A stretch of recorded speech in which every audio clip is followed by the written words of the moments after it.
All right, what's going on, everyone? Boss Page, what's going on, man? Glad you're able to make the stream. That's it. Dang it, I really just like the schedule I'm on now. I started 1 hour and 40 minutes ago, so I usually miss these live. No problem, man. No problem. You have a great evening as well. Yeah, I try to put together a nice community. I'm glad you're enjoying it as well. Hold on a second. Let me go ahead and check on my camera. And hey, that's a decent looking guy there. Looks like my camera's running okay. I see my mic levels running the way they should. Threed, what's going on, man? Good to see you, dude. How are you? Anyone excited for Dragonlance, December 6th? Thinking about going School of Necromancy or Circle of Fungus. What is Dragonlance? I don't think I've heard about this. One second. Let me look that up real quick. Dragonlance. When I look it up, first thing is that comes up is the board game. Are you referring to the board game? Dragonlance D&D Battle. Oh, or Shadow of the Dragon Queen? Which one are you referring to? Trevericus, what's going on? Glad you're able to make the stream. All right, let's switch over to the game. And let's make sure that comes up properly. Looks like you all can see that. And hey, I see the desktop audio going up and down the way that it should. Fantastic. Let's go ahead and get started. So we're in White March Part 2. Um, let's go ahead and Certainly. continue here. Keeping an eye Oh, out. that's right. That's right. We're supposed to be investigating a murder. Scrolls of paper documenting the sale of iron ore and sulfur are crammed onto the shelves. Three, but okay, Shadow of the Dragon Queen. So yeah, you referred to the board game. I haven't read anything about it yet. What do you like about it? Gwendolyn, what's going on? How are you? It's fairly clear why Gamel is under suspicion. His face is spattered with blood. His hands are bound, but you can see blood and scraps of flesh under his fingernails. Gamel's posture is hunched, and tears have dug tracks through the layer of gore on his face. You find yourself the target of a pleading expression the moment you're in sight. Argo, what's going on, man? Hey, glad you're able to make the stream. How are you? Dustin, good to see you as well, man. How are you? Glad you're able to make it. I have a few questions for you. Perception. Gamel looks up at you, wide eyed. As he opens his mouth to speak, you notice that his teeth and lips are also stained with blood. Please, it's like I told them. I don't know what happened. Can't remember a thing. There's no way I could have done that to Samuth. It's a campaign for D&D. I'm most excited for the mass battles. Mass battles is a new thing to D&D. Sounds like it. Oh, that's cool. If you're innocent, I'll do my best to prove it. Thank you. Thank you. That's all I'm asking for is a chance. I didn't do this. I don't deserve what they'll do to me. What questions did you have? What's the last thing you can remember? Tarek shaking me awake. I was on the floor. Samuth was curled up nearby and he was dead. His face crumples. That's all. 3 hours just gone out of my head. Who's Tarek? He handles construction in the tunnels. There's a cave in to the north, and he and the others have been working on clearing it for a while now. He must have been grabbing supplies for the crew when he found me. Where are the other miners? Perception. I don't know. Nobody knows where the miners have gone. I swear it. I didn't have anything to do with it. His wide, earnest gaze suggests he's sincere, or at least he's convinced himself. I believe you. You do? Thank you. This has all been a nightmare. What do you do here? Me? I'm just a drags man. Load the carts, get the ore from here to there. I do whatever they ask me to, really. I haven't lived in Stalwart long. Heard they needed more hands to work the mines. Thought I could make a fresh go of it. Maybe even see the battery. Why is this happening to me? Leave. I don't remember how this What does the goes. flame reveal? Let's see. Where are we on the map? We're over on the left side, so I guess, yeah, we'll go up here. Who's You that? see Minor, Camel? minor, How minor. could I miss it? Ooh, Looks like he went fast. swimming What's those two? Azura leaves. Oh, he had the Morning Star. I didn't want that. And, all right, cool. in Samuth's blood. Blazes. Never would have pegged him for a freak. Look out, Zorops. We are definitely not afraid of them. We're not running from no damn Zorops. All right, I face dragons. Thank you very much. Oh, you know what? We could turn back on her little damage thing. That's fine. And what about you? You got some AI going? Damage. Okay, cool. He'll win. No, you should be attacking, as should you. What's the problem? Let's go. There we go.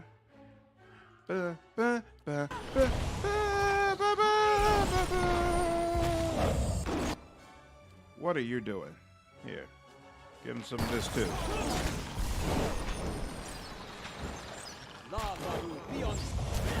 Woo, the AI in this game is so trash. It's a constant source of irritation how trash the AI is. When I look at their little bars and see this weak little powers that they're using.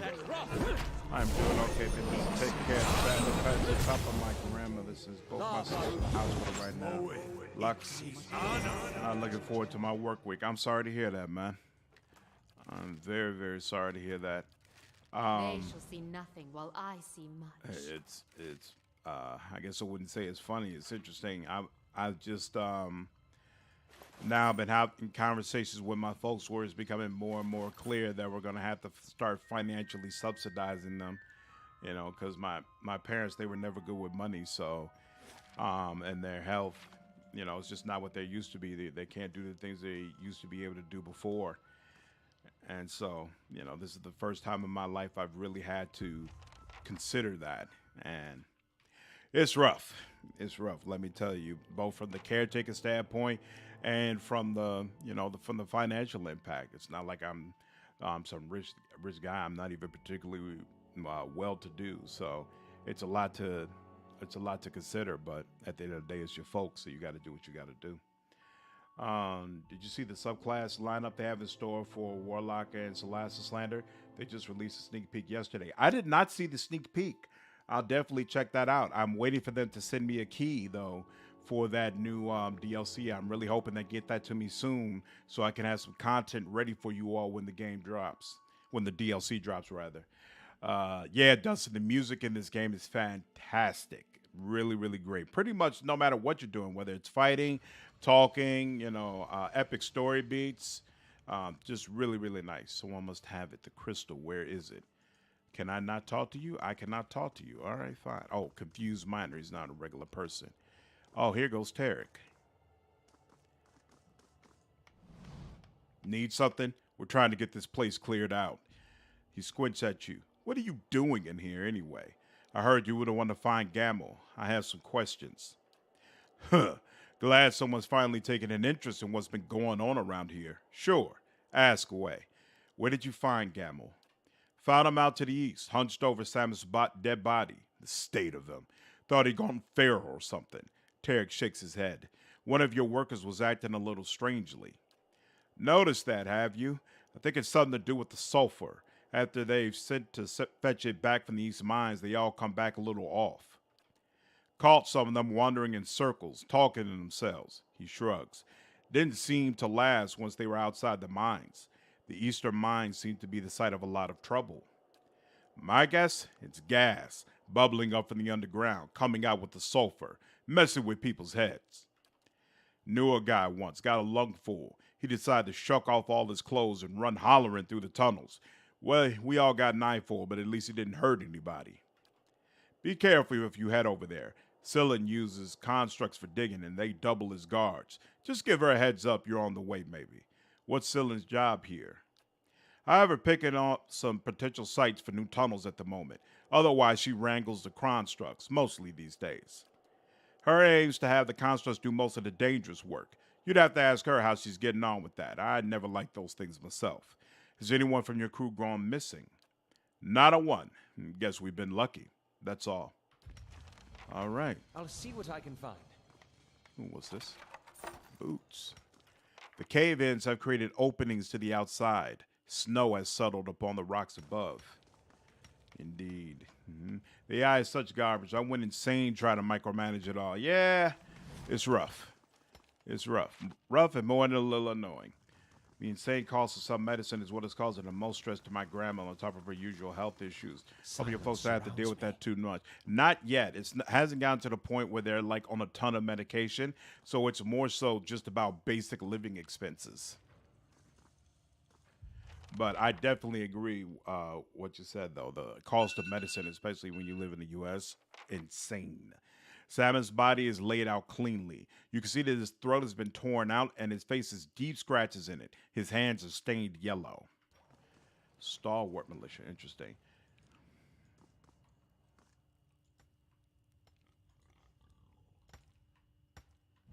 Oop.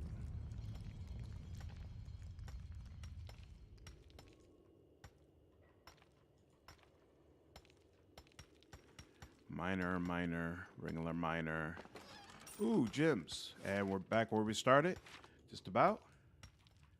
Excellent. Back where we started. Okay, go back up, go back up.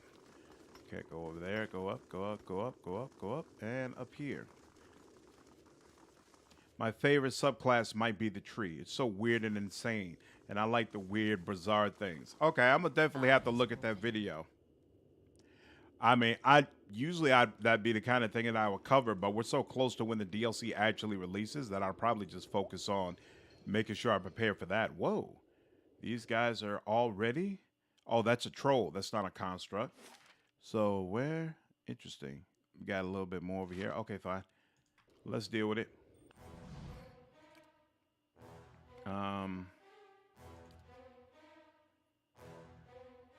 It's not gonna let me move this around the way I want to, huh? Oh wait, why am I not using that? Yeah, I'm curious now. I want to see that. And you know what? You can. Yeah, there you go. How's that hammer whirl? Oh, that's deeply satisfying. That's deeply satisfying. And you know what? Well, oops, nope, that's not gonna work. She's paralyzed. He could do raw damage in that. Boom. Bum, bum, bum, bum, bum, bum.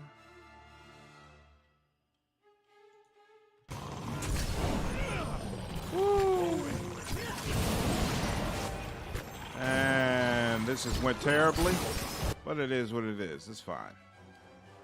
You. Some Lamaring in here. We too late for that? What are you doing? Where are you? Oh, he's back up? That's not cool. Use that again. There we go.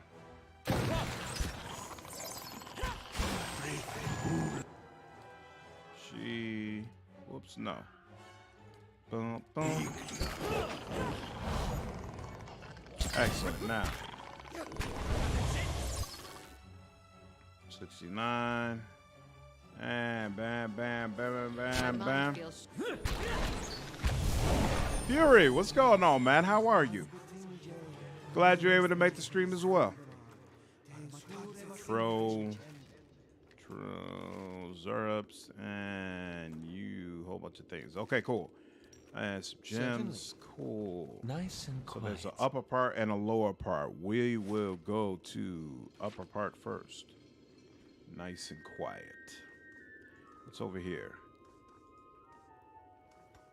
What's this? Miner's note. A set of fragmented notes is scribbled almost illegibly on a scrap of parchment. Tunnels. Remember lamp. Keep hand on right wall whole way. Watch for spiders.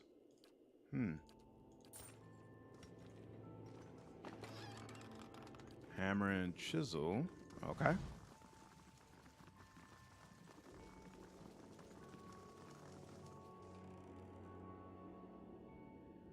Arsic, what's going on? How are you? Glad you're able to make the stream. I am a cipher. My favorite class to play as in this particular game, most definitely. Moon. We'll go for the moon. I think he's easier to deal with. There we go. You get paralyzed. And there we go. I love it when the blunderbuss is what takes them out. I love that sound, coupled with their bodies dropping. That is awesome. Awaken, what's going on, man? Glad you're able to make the stream. Why is that not everybody not attacking? What is the problem? Everybody attack. You.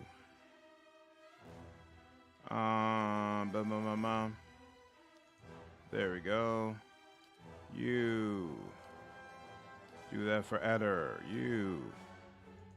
Go over there. There we go. You.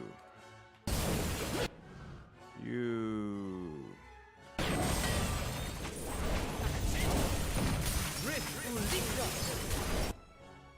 And you. Go that way. No. Come back. Good. There we go.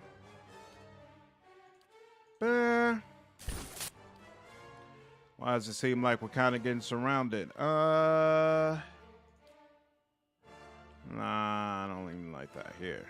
Let's do a big old area effect. There we go. And you're just doing regular attacks. Good God, I know I keep saying it, but the AI, it is just so trash. So trash. Yes, and this works for you. Oh, that's excellent. Oh, nice. And then you come over here. There we go. And then you know what? No, you're waiting. Eder, back over here. What are you doing? There we go. And finally, let's deal with you.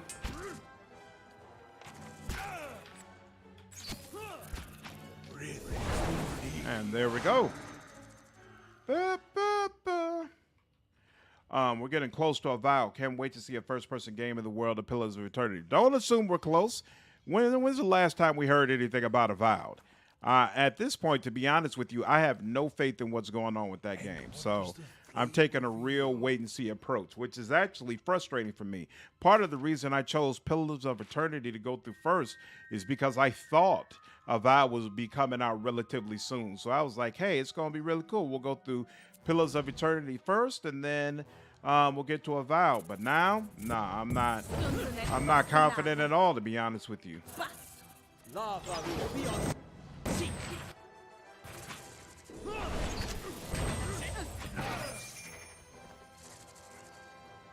Not confident at all. I'm pretty sure I played Cypher too.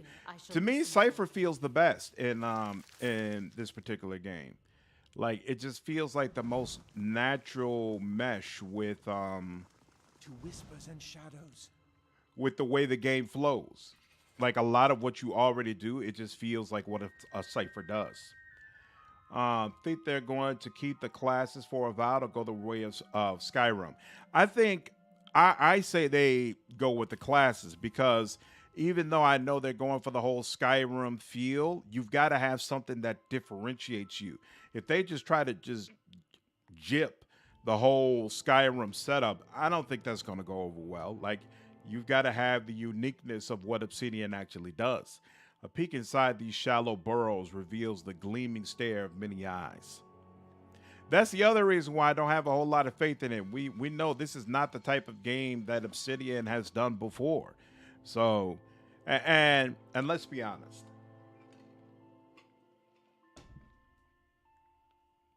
I love Obsidian. I love Obsidian games. Obsidian is pretty close to a company where I just play their games automatically no matter what. That being said, Q&A is not really their strong suit. They release really, really buggy, borderline unfinished games all the time. And that's with games where, you know, they're going off of what a developer has already done. So it's not even like they're reinventing the wheel. These miners seem a little loopy to you. So now they're doing this game that's like completely new and different for them.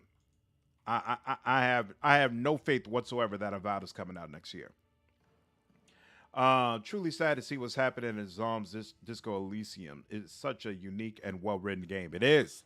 It is. And I was actually really looking forward to the sequel. Now I'm not looking forward to anything regarding that game. because I don't have faith in anything that's happening with it. Plus, it's almost gotten to the point that you're going to feel a little bit scummy if you even do enjoy it, if you even do try to play that stuff. Like if it actually turns out that essentially they've just taken the game by force from the very people who created it, that's going to bring up a lot of issues. But then there's a whole nother side of this that, you know what, just because you're a tortured artist doesn't mean you have the right to abuse the people around you. And, I saw a couple of comments to the post that I made with people saying, like, that part sounds fishy, et cetera, et cetera. I don't feel that way because I'm not looking at the article that I linked. I'm looking at the Twitter of the personal people who are there. There's like nobody sticking up for these two. And to me, that's weird. Like, usually in a situation like this, there's radio silence. And then those people just say, hey, I'm not going to get into it. This is just business. But that doesn't seem to be what's happening. It seems like there are multiple people at ZOM who are like, you know what? You all give those other two too much credit. We had a lot to do with that game. We're going to be just fine without them. We're still going to put forth a fantastic product, and we wish them all the best. They're going. It doesn't seem like the type of studio who feels like they lost their leader, like they lost someone really important, and they're hurt over this. So I don't know. Like even if it is your vision and it is your creation, if you abuse the other people who were involved in that creation, should I really feel bad for continuing to support that creation, even though it's been taken from you? I kind of feel like no, but we'll see. We'll see. This kind of junk is why I hate real time with Pauls. Yeah, this AI is such poo. You might as well go solo. I agree with you on Avowed. I was never on board with the first person adventure game to begin with. That looks like a scary room. Robert, what's going on? Glad you were able to join the stream, man. How are you? Even if they do carbon copy Skyrim, well, I hope the engine would have less bugs at least compared to Bethesda. We'll see. I think they're making an Unreal Engine 5. I don't remember that being announced. I'm not sure what engine they're using. But even that, I'm not sure how much confidence it would give me because, again, they've never used that engine before. So it's not like I can say, oh, okay, they've got a foundation that they're working off of, so I could be relatively sure that I'll be able to get things up and running. Like, nah, this is Obsidian we're talking about. Again, the Q&A, not what they're known for. Hey there, hang on just a moment. She turns toward the nearby constructs. Stand down. The constructs stop instantly, limbs going limp at their sides. There we are. Now, what can I do for you? You control these constructs? That's right, pretty solid workers, seeing as they don't eat, sleep, or go crazy and kill their workmates. She smirks. Not as often as your usual miner, anyway. I'm looking into the disappearance of the miners for Ismay. Can you answer some questions? Suppose so. Not sure how much help I'm going to be. Tarek's the one that found Gamel. Do you think Gamel's responsible? Sure looks that way, seeing as he's got bits of Samoth in his teeth. She grimaces. Have you noticed any strange behavior in the other miners? Mining's rough work at the best of times. It's why I like using the constructs. I think these tunnels just start to get to people over time. Never thought Gamma will snap like that. But sometimes, yeah, folks start acting a little strange. Like when, who was it? She frowns. Huh. My memory's been acting up lately. I'm starting to think Tarek might be onto something with that gas theories of his. Leave. Swing on by if you have any more. Cillian's gaze seems to slide off you. With a sudden convulsive ripple, her posture changes. She hunches forward and her arms dangle loosely at her sides. Brothers, sisters, Terranot is here. Her head turns towards you, but our gaze is empty. Terranot? Who are you talking about? We've been looking for you. We know what you've done. Her legs trudge forward in slow, ponderous steps, as if she might collapse on her own weight at any moment. There is an unnatural cadence to Cillian's voice, almost as if she were reading lines, but you sense something more. There's another presence here, twined about her soul essence like webbing. See, it's stuff like that. Cypher is the way to go in Pillars of Eternity. Absolutely. Take them away. Lock them up until we get what we want. The constructs behind her turn as one, their clawed fingers at the ready. Seek out the foreign presence in Cillian's mind. Time seems to slow as you extend your cipher's senses to probe the snarl of soul essence coiled around Cillian's own fainter life energy. You have the sensation of being watched, pinned under the hostile gaze of a dozen eyes. The presence tightens its grip in a desperate bid to regain control, and you feel your own senses falter. Despite your best efforts, your connection is severed. The constructs charge towards you. Rough. All right.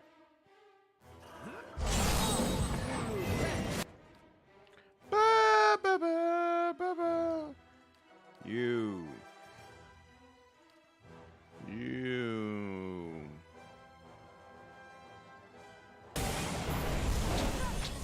Excellent. Okay.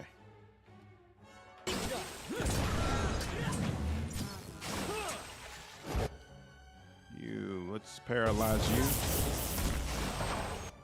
Let's get some healing going on for all of us. That's excellent. Ba, ba, ba.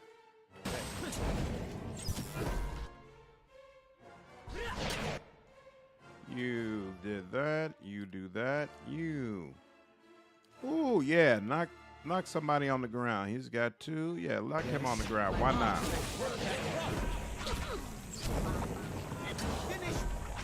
There we go. Now you. And finally you. Boom, boom, boom.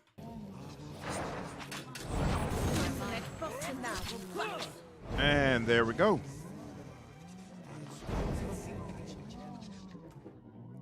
What's this? Looped rope, exceptional breastplate. That doesn't look like stuff that I need. Certainly.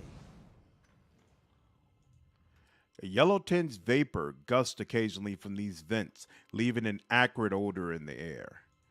And hey, look at that. Now I think I remember this a little bit.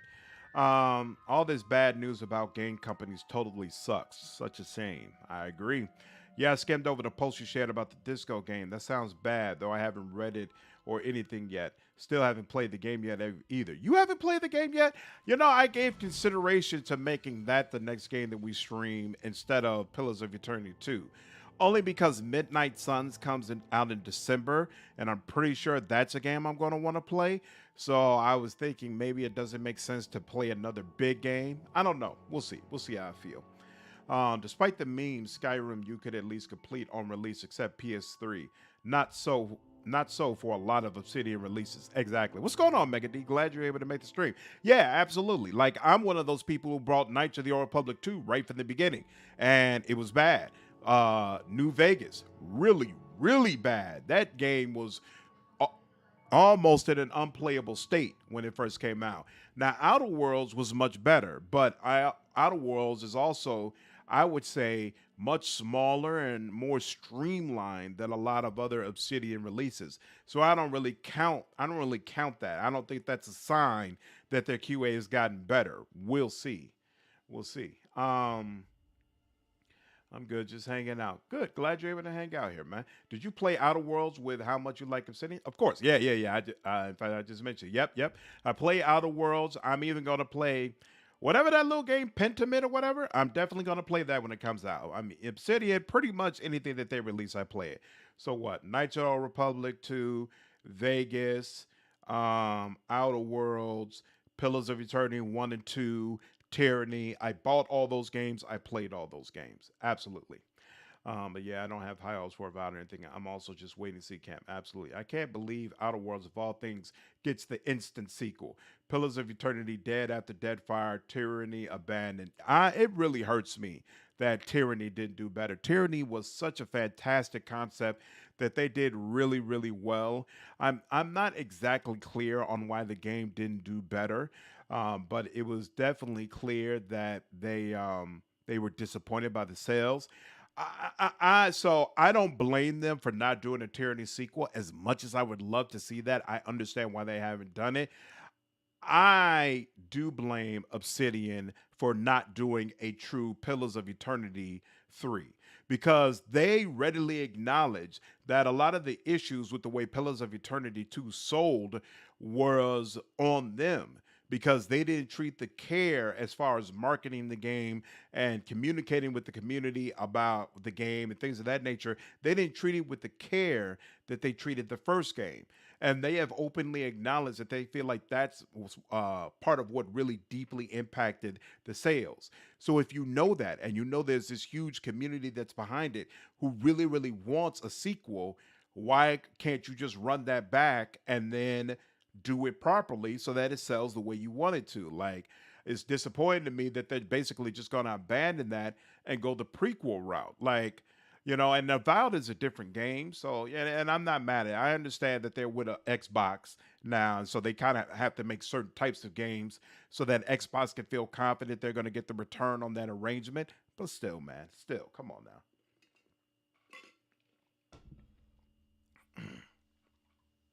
This dark burrow extends deep into the wall of the mines.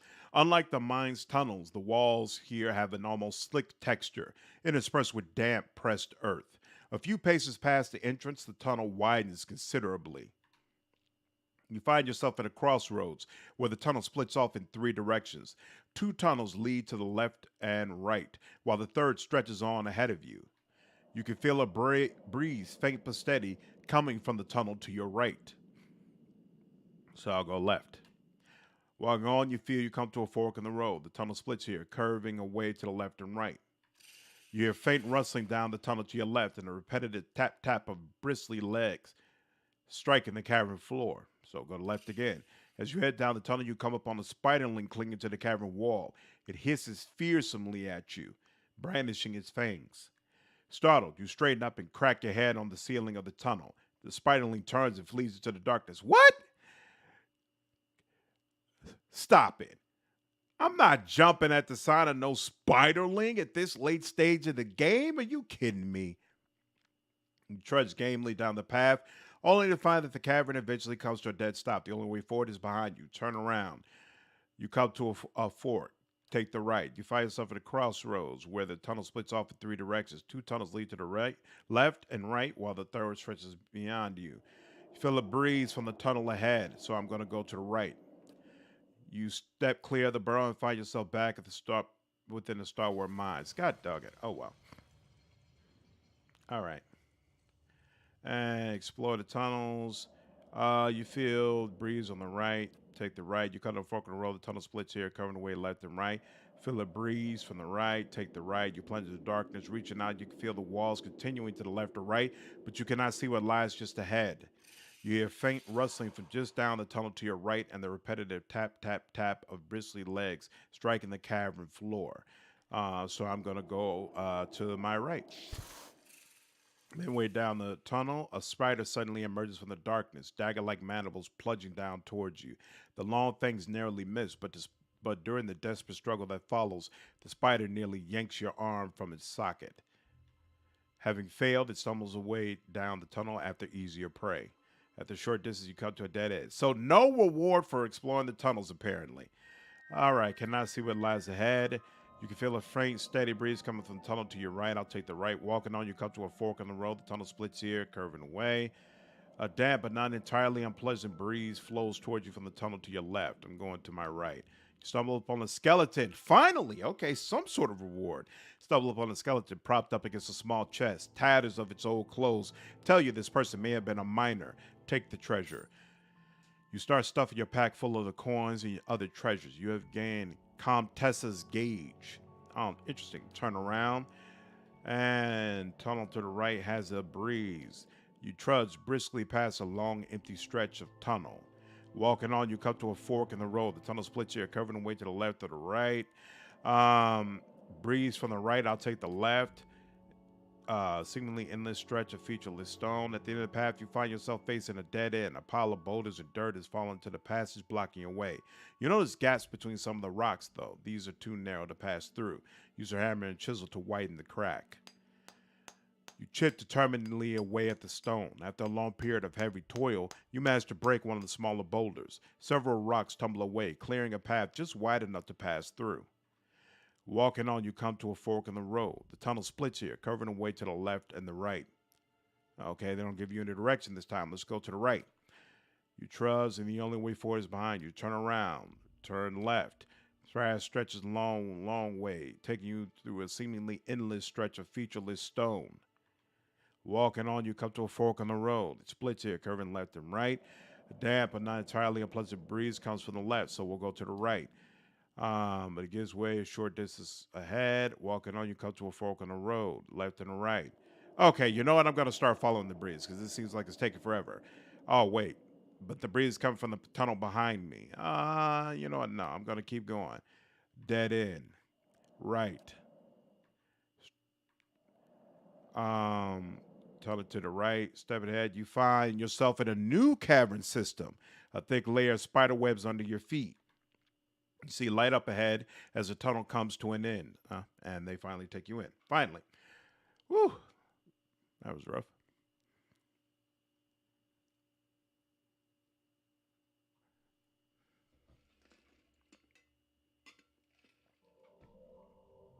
Ooh. Whole new world.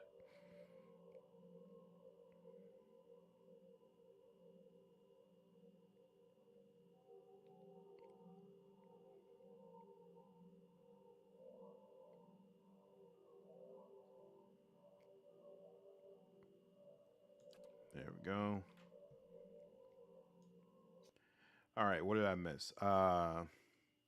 Butcher, what's going on? How are you?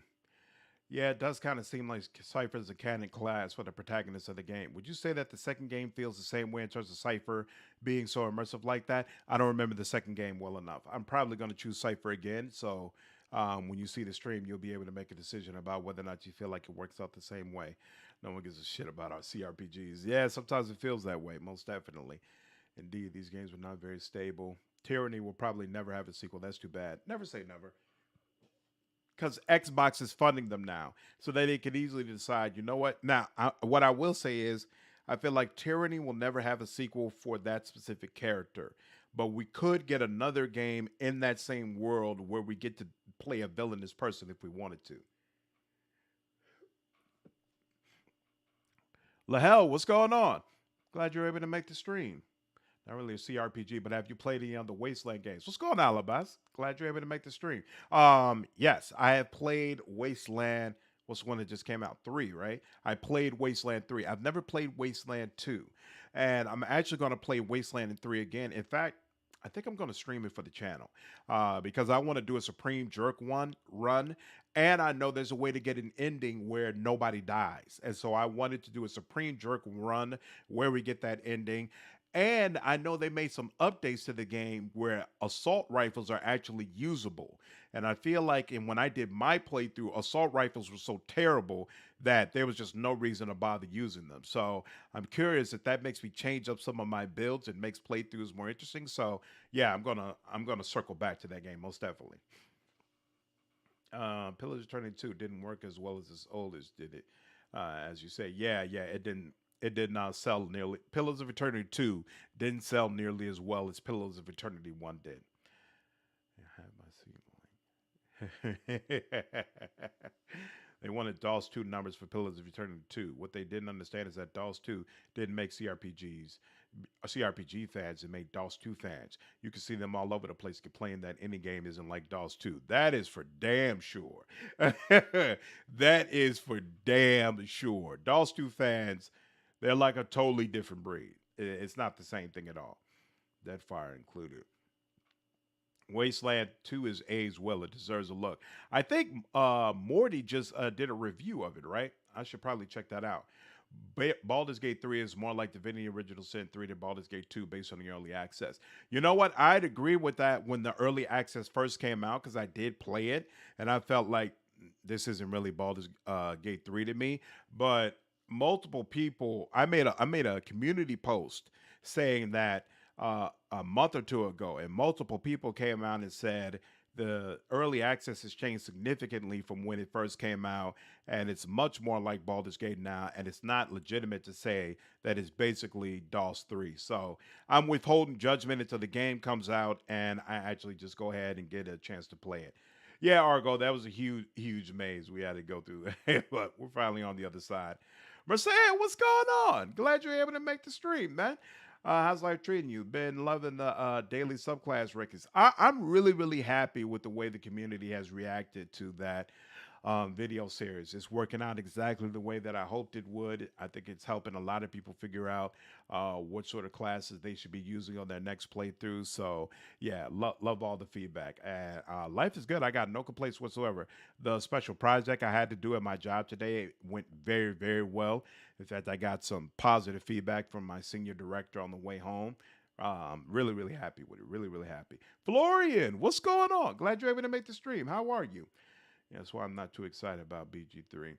I hope they make a Tyranny too. We don't get it. Tyranny only got real at the end. Love Wasteland 3's original soundtrack. Oh man, that Blood of the Lamb song, I loved that song. Like it made me always excited to start a fight. Absolutely agree. Explore the Vithrak encampment. Ooh. Okay, you're not even gonna. Why isn't she automatically attacking the way she's supposed to? Damage, aggressive? Like, why? Why is she just standing there? What is that about? I'm so confused.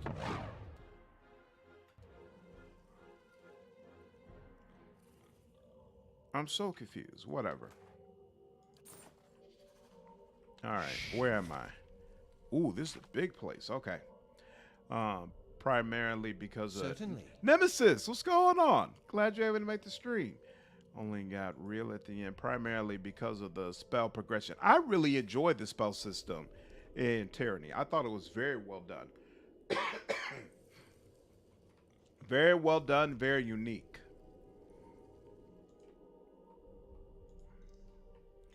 Very well done, very unique, and I felt like it rewarded understanding of the system. Like if you were willing to dig into it and really figure out the mechanics, it was well worth it to you. May the future prove you right for Tyranny. We'll see. Everyone likes being an anti-hero. I've recently got into CRP. Ooh, what's this? Wait. Let us in. We need more. Yikes. And these guys are annoying. I already know this.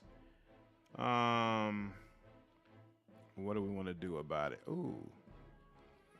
Yeah, we'll put that shining beacon on them. And she could put this on him. He'll figure out how to make use of that. You.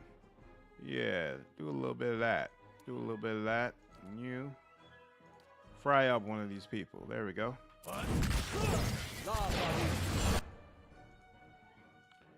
God dog it. They already took over one of us. Okay.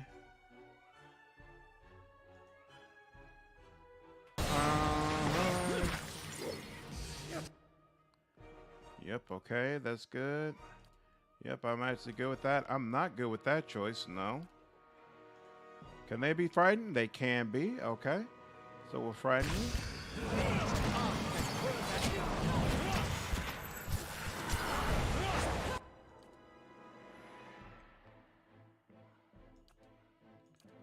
Here, you. Oh, you know what? Ooh, you know what? What's up with Council House draining missiles? What is that about? I was about to say, are they ever gonna give me access to my main dude? Like, come on now. Boom. And you're out of here, sir. Excellent. Vithrak brains, give me brains. All right. Have recently gotten into CRPGs from Wrath of the Righteous will help in the channel. Unfortunately, many of them do not have turn-based. Yeah, I'm a real big fan of the ability to flip back and forth between real-time with pause and turn-based. I think that's a fantastic option. When we get into the sequel for this game, it was originally made as a game that was real-time with pause, but they put out a patch that added the option for turn-based. I'm not sure how good that option actually is, though. So we'll have to see. We'll have to see when we actually play it. You paralyze. You knock down.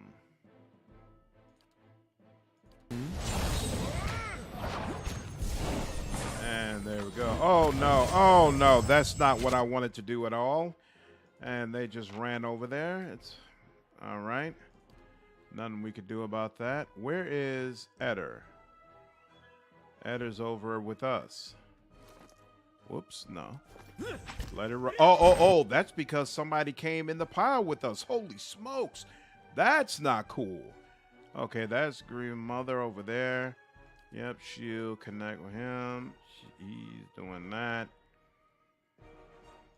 Yeah, you protect yourself. Yeah, I think it's time for a rest. I think it's about that time. It's getting ugly. Okay. Eder, you come over here. There we go. And in fact, I want you to keep making your way over. She can go ahead and paralyze one of these people. You don't have any good real area effects left. Yeah, no, you don't. You do that. You.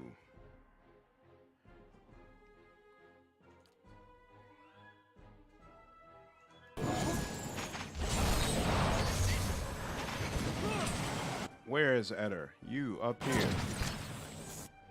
And you get another bar going on Eder. No, you come around. Whatever it takes, you come around. In fact, you come around all the way back here. There we go. And then you get your defenses up. Good Lord. Durance, when did you go down? Here. Oh, you know what? He's back. He's back. Ooh, he's going down again, too, though. Ooh. This fight is no joke. Okay, now all of you attack this one. You back over here for whenever they're ready. You, what do you have here? Here, I guess we'll just do that one. That's fine. You, a little bit of damage, not gonna do much. You, yeah. There we go. There we go. Now a little bit of paralyzation. And there we go. Finally. Woo. That was no joke. Okay.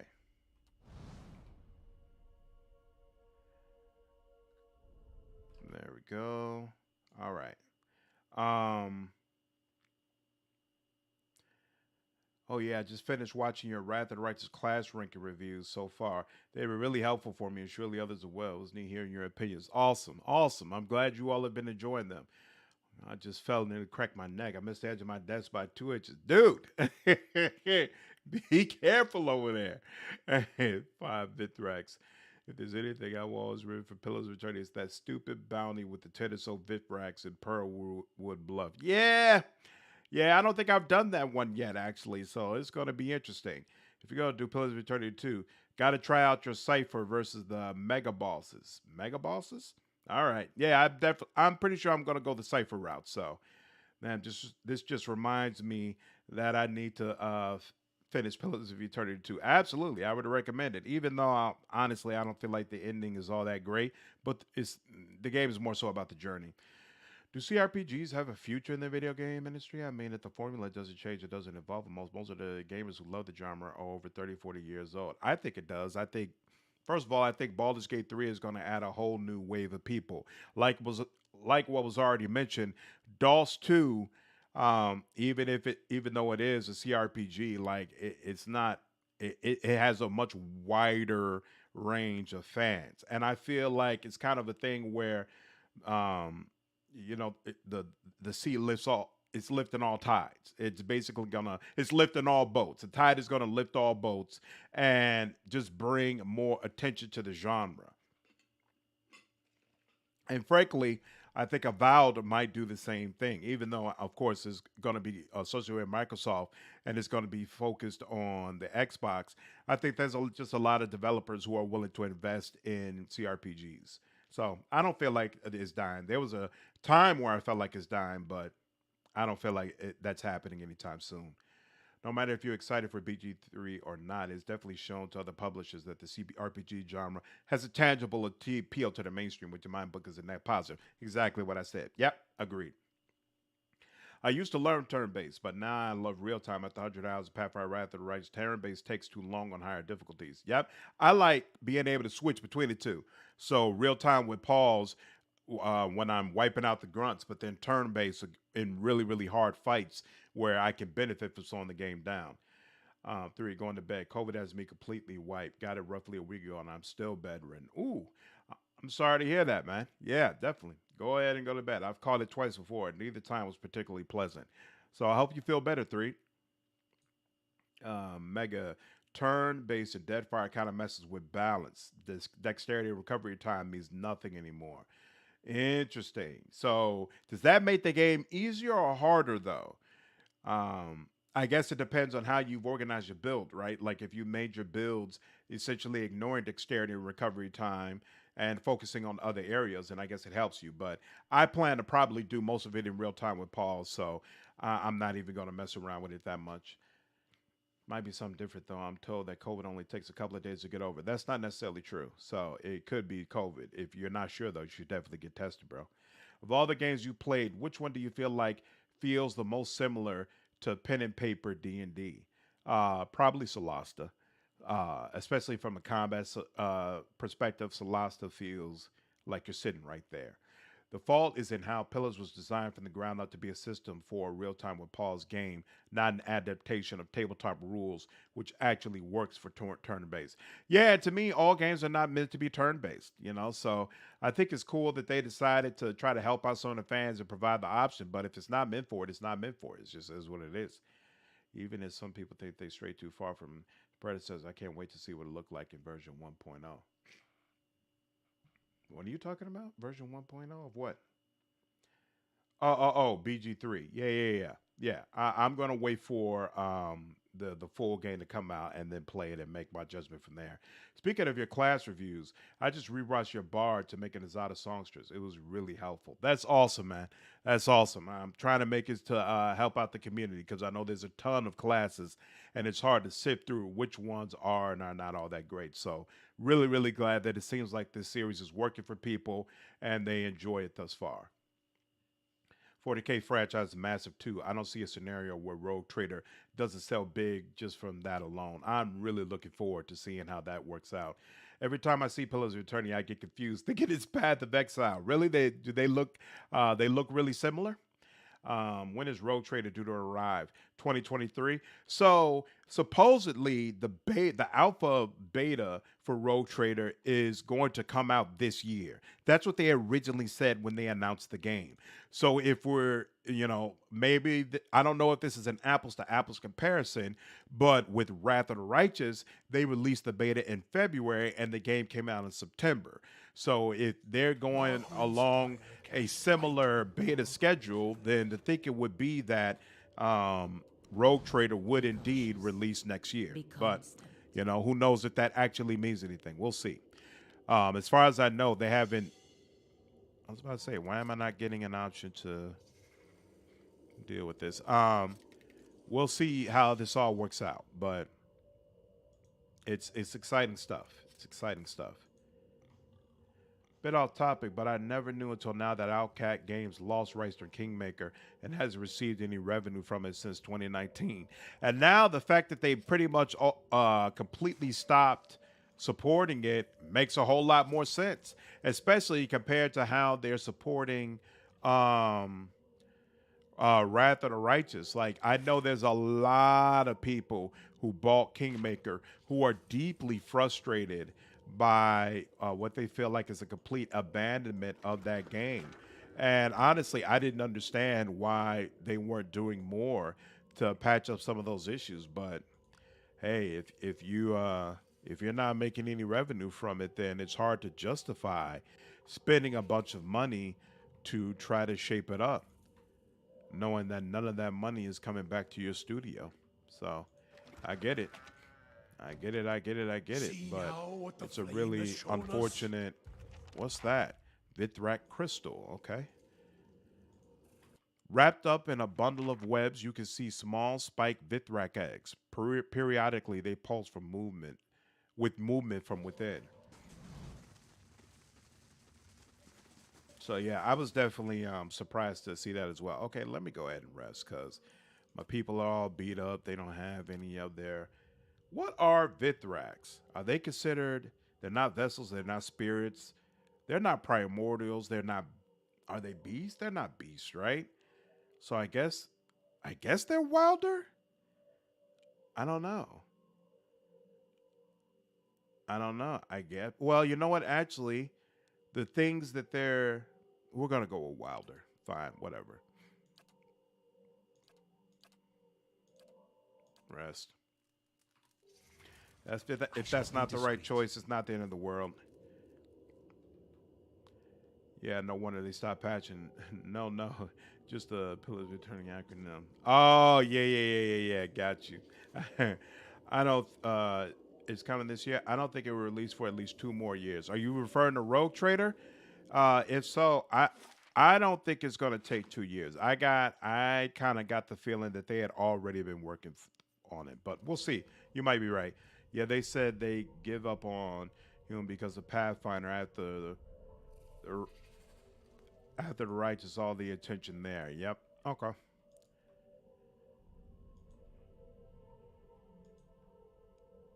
What is going on? Holding chambers. Ooh. Wilder. Okay, cool. So I was right. Cool.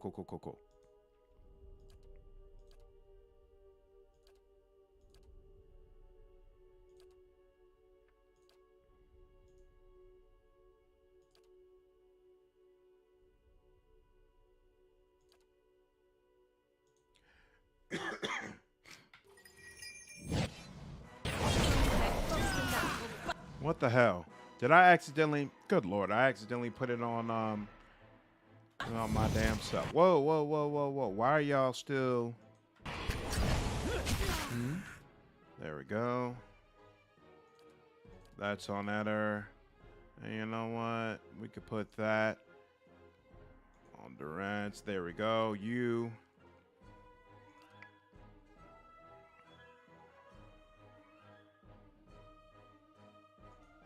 That. You. Doing nothing of value as usual. And there we go. Woo, somebody just lit Eder up completely. That was just unfortunate how he got lit up. Palagina. There we go. Ooh, and you got obliterated, sir. There we go. And there we go. And excellent.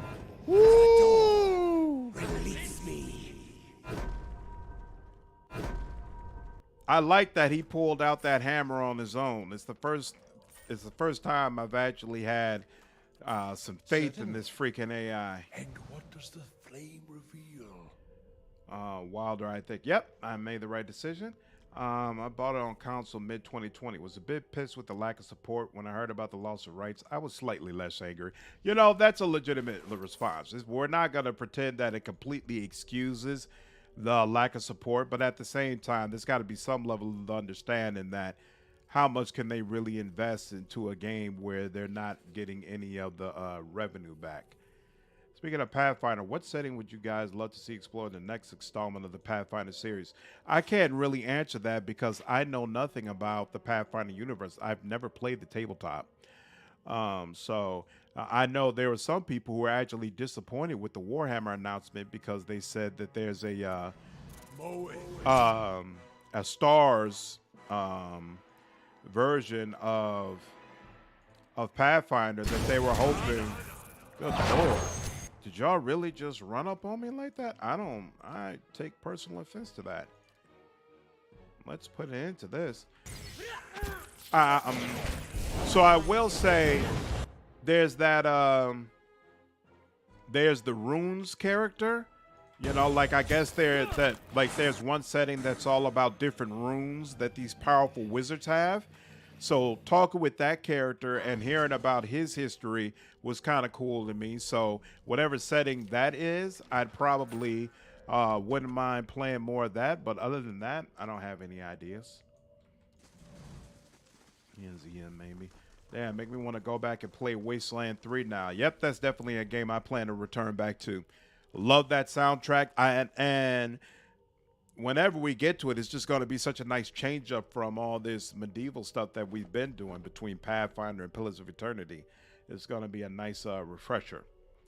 I will bet for the end of 2023, Rogue Trader. Yep, that's what I'm thinking, actually. I'm thinking holiday season 2023 is when they're hoping to be able to release it.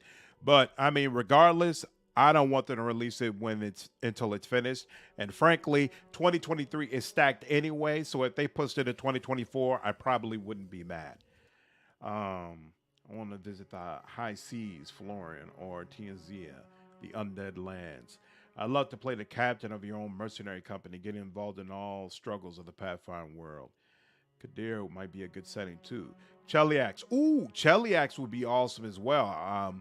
Of course, you hear a lot about it in the Devil Mythic Path, so that makes it definitely interesting for me. Starfinder could be a good next step at the Road Trader. Yeah.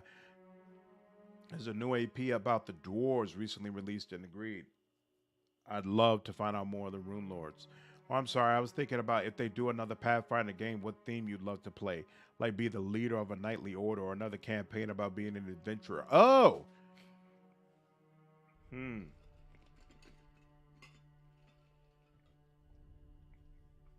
Personally, in the next game, I'd like the story to be a little more personal.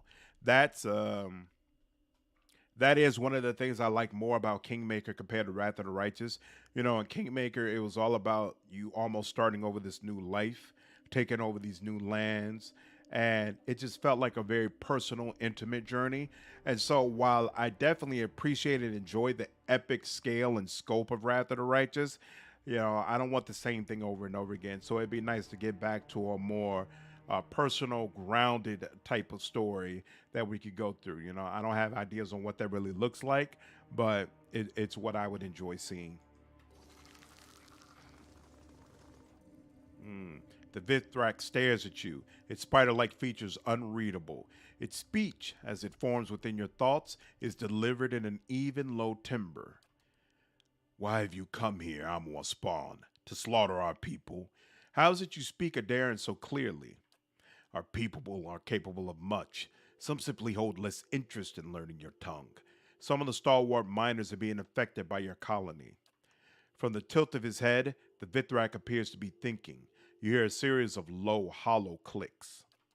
Perhaps we share a common enemy, Amua. You seek to help these kith, and I would save my colony. We have heard of your encounter with Tarek, far beneath Cadnua. I am told that Starvek Nareth will have the secret of Adra with which to strengthen its walls. What can I do to help? You are generous to listen. You must have seen some of my poor kin, the infected ones. What is it you wish to know? What happened to the other Vithrak? An infection has claimed our people. It began when the scouts came upon a strange plant, a radiant spore. It lived alongside a nest of spiders, each deriving sustenance from the other, a marvel of nature, something that we might use. They brought it into our territory, not seeing the danger. It was a matter of days before many of us had ingested the spores. Why did the other Vithrak lock you up? I hid something important to them, the resonance crystal. There's a crystal, great, beautiful, enchanted, which grants us passage to the common house. I hoped that my kin would improve if they were prevented from returning there, but it only made them desperate.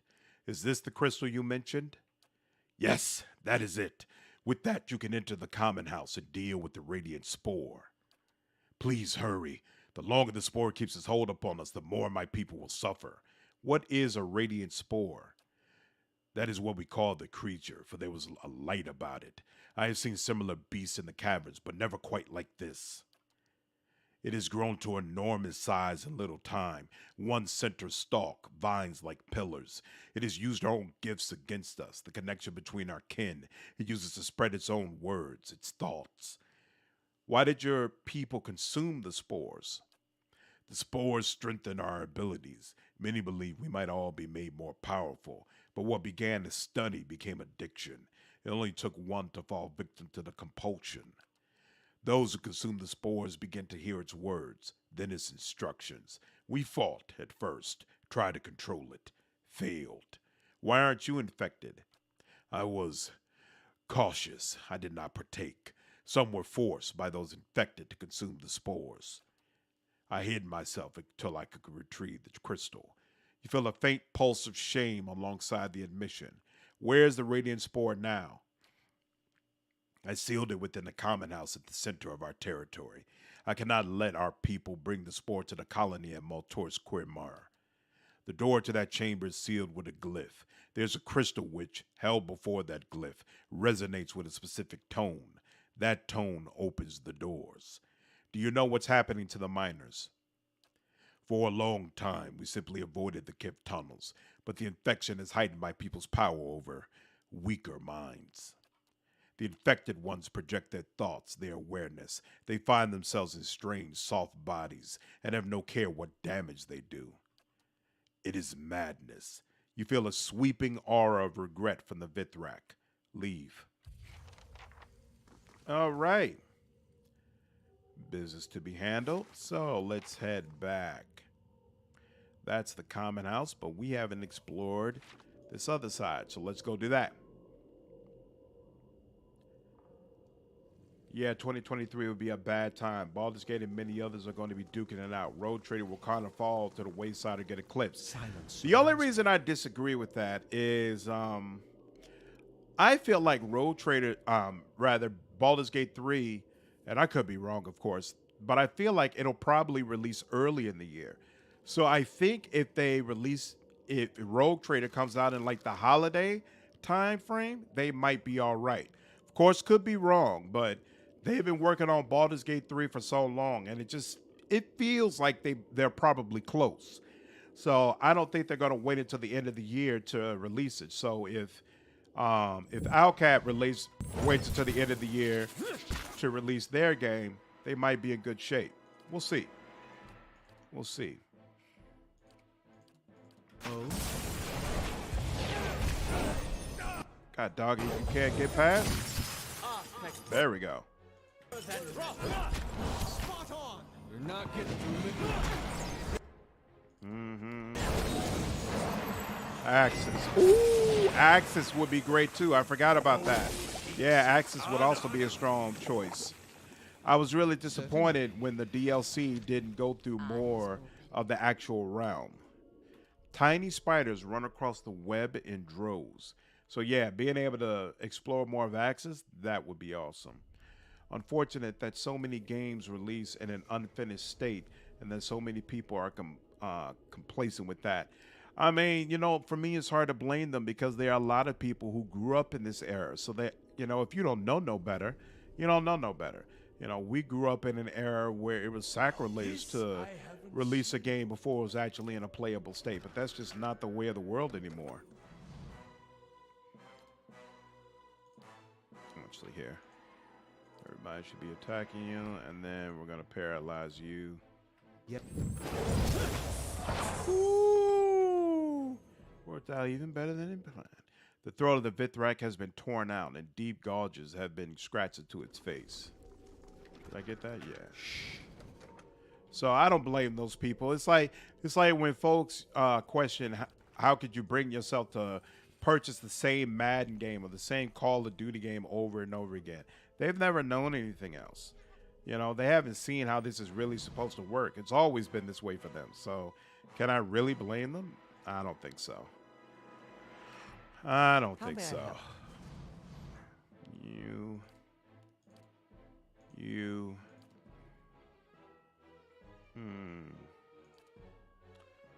Kind of want to do this for you.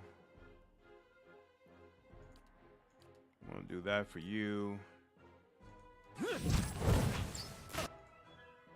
Now that for you. Bubba. Whoops. Are you already dominated? Good Lord. That's unfortunate.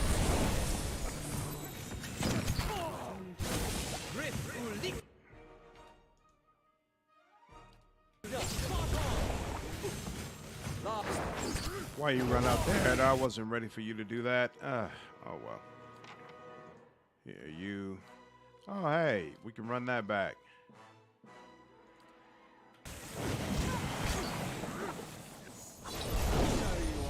There we go. And there we go. No. Leave that alone. Certainly. All right. And what does the flame reveal? Elysium, heaven, hell, and more. Exactly, are used to it. Yep. Yep. So I don't hold it against them, you know. I just have to keep in mind everything changes. Nothing stays the same. Minerals from the stalactite overhead have condensed on the small web. Clean water falls from the web and coalesces below. That's also part of the reason why I'm so big on supporting indie games, especially indie games where I feel like they really respected the customer's dollar, because I feel like that's my way of trying to support those developers who have a more old school style of creating games.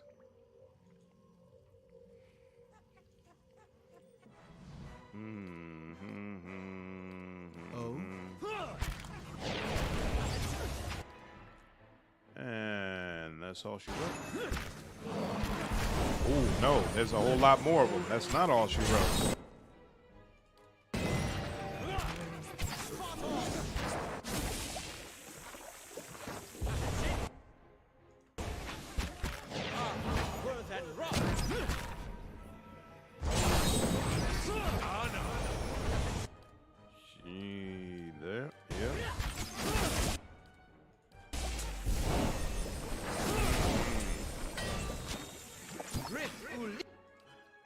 No, don't do that.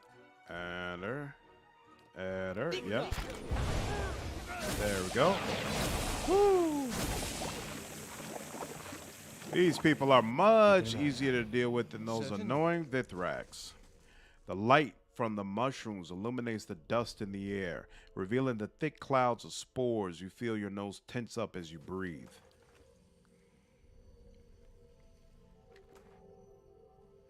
More and more each year, I'm thinking that indie games are where it's at. Yep, I agree. I agree wholeheartedly.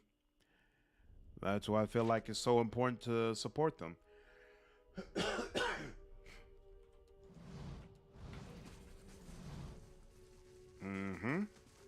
Laying low.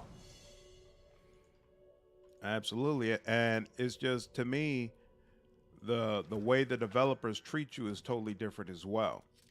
And honestly, from a content creator standpoint, I really enjoy the idea of being able to find hidden gems.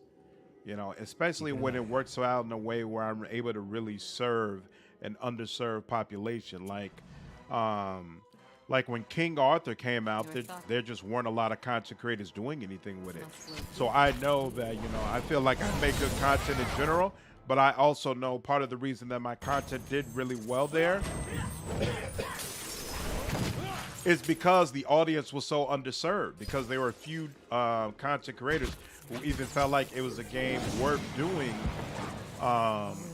more stuff for. You know, like a couple of those videos to this day are top 10 on my channel as far as views. Laying low. And so that's a really good feeling to know that, hey, I didn't just create some stuff. You know, I brought some real value to folks and was able to serve them in a way where they were not being served, because I recognize, hey, that this is going to be a quality game that a certain group of people are really going to be able to enjoy, and there's an opportunity for me to step in and help them enjoy it even more. So I think I'm going to be still heavy into doing Pathfinder content for at least the rest of the year, but there's definitely going to be a cutoff point. There's going to be a point where I'm like, okay, it's time to move on, because the problem right now is even though I really enjoy the content that I'm making, and even though I'm making content that my audience enjoys a lot, which is really important to me, I'm not playing games very much, and I'm not enjoying that part of it. Like I miss being able to just play games. Like Pathfinder Wrath of the Righteous, I haven't actually like had a session where I could sit down and play it in weeks now, to be honest with you. Like when did that I would say like the week before Enhanced Edition came out was the last time where I was able to like really play it on a regular basis. And that's because all of my time right now for video games is spent creating content. You know, and part of that is because of the schedule I'm dropping content. I'm dropping it every day. But Discreet. it might be next year where yeah, the glyph just recognizes us, right? Might be next year where I decide, okay, I'm going to step away from doing Pathfinder content. It's time to get back into doing other games. And then as part of that as well, I'll stop posting every day. And that'll give me more time where I can make content that I enjoy, that the community values, but at the same time, it's going to give me more time to just be able to play games, you know, outside of live streaming, which, you know, I just haven't really been able to do right now. That's an annoyance that Deathfire fixed at least. Starting a fight against 3 enemies and then six I'll more see run what in I from can somewhere find. happens too often in the first game. Oh, cool. So that doesn't happen in the second game? I'm looking forward to that. Any entrance in 4X games? I don't know what that means. What are 4X games? How are you feeling, Slander? You seem to be coughing a lot tonight. I hope you aren't getting sick. I'm already sick. Sick as a dog. I'm sick in a different way from before. So last time when I streamed, I just came back from Cancun. I still had like a stomach virus, I think. This time I've like got congestion in my nose. You see, I've got a cough. I don't feel well at all. But I feel like I need to be much more serious about my streaming schedule. I know, like, there have been a couple of times where I went, you know, a week without streaming, and I think a few months ago there was a time where I went like a whole month. I really, really enjoy streaming, and it's something that I really, really want to be successful in. I want to use it as a mechanism to be able to engage with my audience more and have this opportunity for us all to be together. So I want to be much more serious about I need to be streaming at least 2 times a week, you know, if not more. And so I've already got a very, very limited streaming schedule. You know, I only do this 2 times a week, which I think most people would probably say if you really want to do well at streaming, you have to stream more often. But I just don't have the bandwidth in order to be able to do that. But I've decided, like, for those 2 times a week at the very least, I need to be serious about it and come hell or high water, make sure this gets done. So I'm here. All right, let's see. I got some people who are really kind of banged up, but you know, we're just gonna go for this anyway. If this thing is responsible for infecting the minds of the miners and the Vithrak, we need to be on guard. Hmm. A creepy atmosphere and dystopian future inspired by Japanese FF and East German communism after the Second World War. Bitter ghosts of shell. Hmm. I have no idea what you're talking about. Give me Oh, yeah. What are you referring to, Butcher? I don't know if you would be interested in a video game like that, but I recommend you have a look at Signalis, a survival horror like the Resident Evil franchise within the 90s. I hate horror games. I'm one of those people who I'm not entertained by being afraid. You know, actually, being when I feel like an entertainment property is like purposefully trying to make me afraid, it's a turnoff. The only time I'm entertained by being afraid, I'm actually cool with horror movies because you're actually sitting there in the theater with everyone around you, and so everybody's reacting together. That has its entertainment value. That can be pretty cool. But as far as me sitting by myself, like playing this game, I'm not entertained by being afraid. So I've actually never played a Resident Evil game. I never played any of the Dead Space games. I never got into any of that because I just don't find it entertaining. I love like great stories. I love dialogue, and that's the other thing. A lot of times with those horror games, it's really all about atmosphere and their ability to make you afraid. It's not really about story, dialogue, the level up mechanisms, things of that nature, the stuff that's really important to me. You know, I prefer party based games. So I can't think of any horror game that's where you have, you know, three party members, full story, full dialogue, things of that nature. That's what I need in order for me to really feel entertained. And a clean slate and try to focus more on the gameplay part of your channel. Thanks, but I try. Yeah, yeah, absolutely. Explore, expand, exploit, exterminate. It is a genre of games that includes games like Stellaris and Crusader Kings. I've never played Stellaris, but I played Crusader Kings before, and there was no real story, right? You kind of have to make up the story in your head as you play through these different family trees and things of that nature. That doesn't appeal to me. I really need a story. I want a beginning, middle, end. I want party members that I can interact with and develop and grow. Like, usually those are the type of games that appeal to me the most. I could deviate outside of that every so often, but for the most part, it's not the type of games that I really enjoy. Streaming success is understandable, but don't push yourself too hard for the algorithm's sake or anything. Make sure you have due time to rest and recover too. That's more important than videos. Absolutely.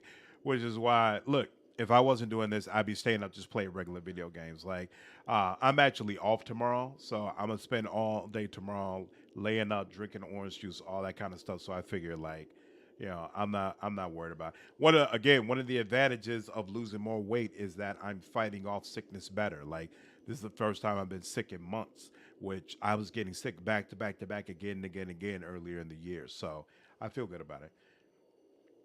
It's all about Deep Rock Galactic with me. It's Halo, Starship Troopers, Minecraft, and Left 4 Dead all in a beautiful package. Ooh, interesting. Dead Space has a decentish story, though. I keep hearing that Dead Space is a game that kind of everybody should play. Aren't they doing a remake of Dead Space right now? Maybe I'll end up playing the remake. We'll see. This towering mushroom pulses and writhes with life. Each sinuous movement shakes loose new clouds of small incandescent blue spores. The air is thick with them. You hear a muffled hum in the air, like the murmur of distant voices. Let the Vithrak go. You hear nothing but the creak of the radiant spores' movements. Hello? Again, inhale some of the radiant spores. You step forward into the cascade of spores and breathe deep. The air smells sweet, like you've stepped into a garden, but it leaves a tingling numbness in its wake. The world around you seems to tilt, colors shifting, sound falling away. Welcome.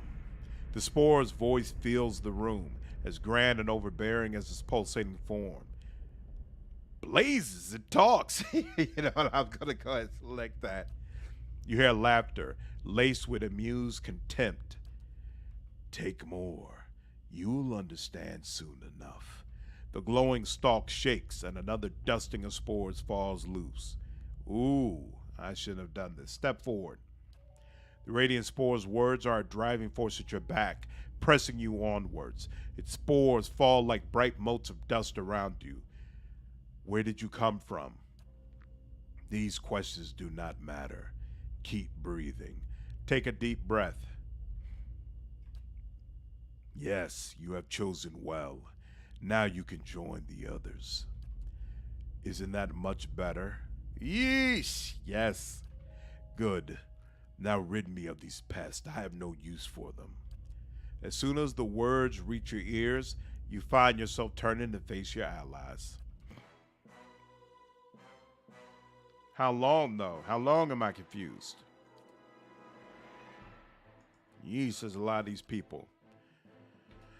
All right.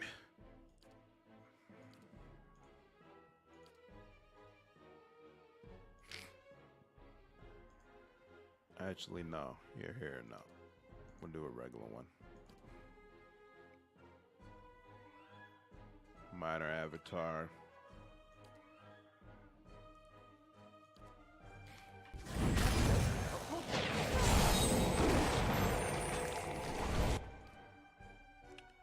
Ba, ba, ba, ba, ba, ba. Is it actually going to give me a time frame or something? Here, hold on. Actually, now I think about it. We got something charmed. Charmed is not the same thing as confused in this game, right? I don't think. Hobbled, stuck. Confused.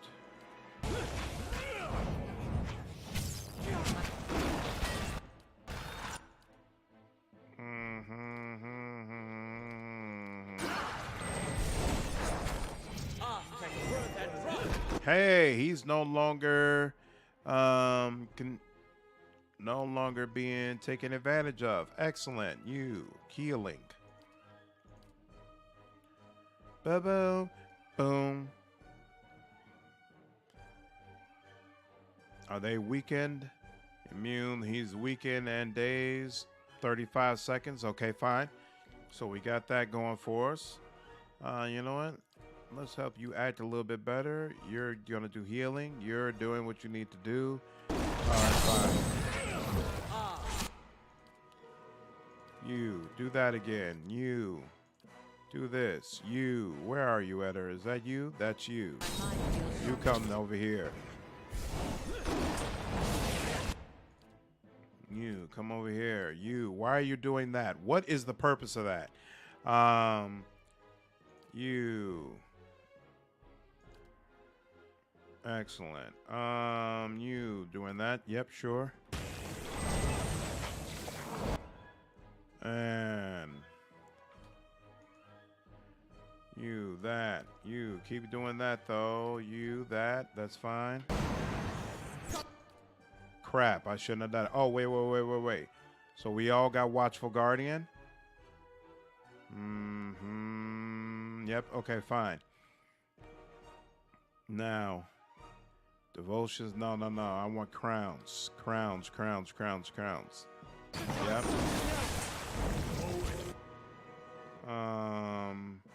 Is he healing? Okay, he does have consecrated ground. Oh, it's only gonna last for another half a second. All right. We need some more of that going around. Do that. You are almost out of here, and I have no way to heal you. Isn't that great? Ooh. Wait. I thought we just killed that spectral sword. No? Oh. Okay. That's down. Jeez, this is kind of rough. You do that. You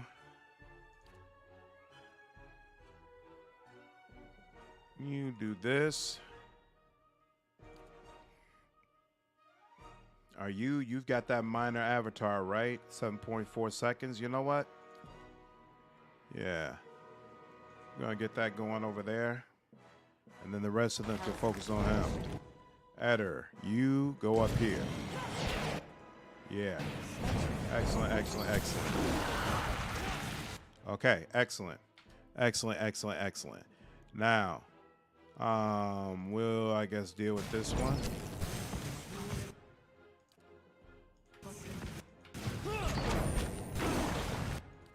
50.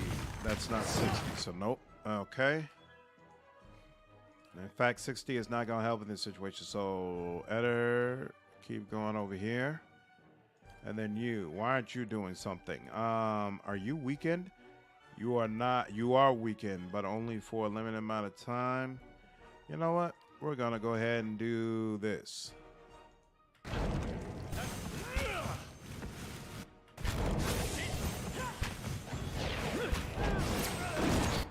Can you be...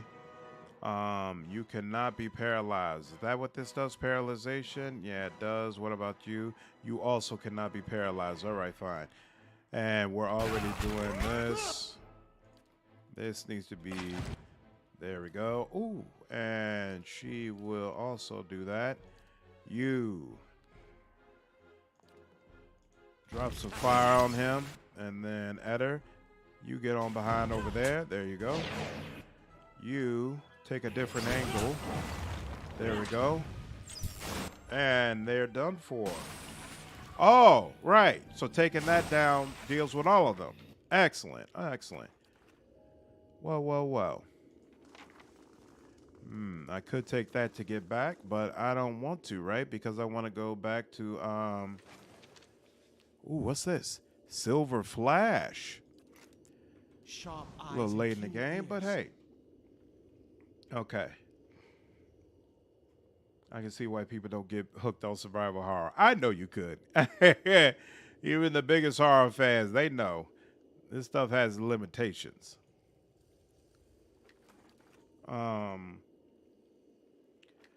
Dead Space was very intense. I have epilepsy, and it was a hard time for me. Remake is on the way. Yep, it did a lot of things right. Okay, the remake of Dead Space will be released in January. Well, if it's released in January, it might be a while before I get to it. But I might go ahead and check that out. But it was very good. Kit, what's going on, man? Glad you're able to make the street. Retrace your steps to the caves or to the stalwart mines. So, yeah, no, caves.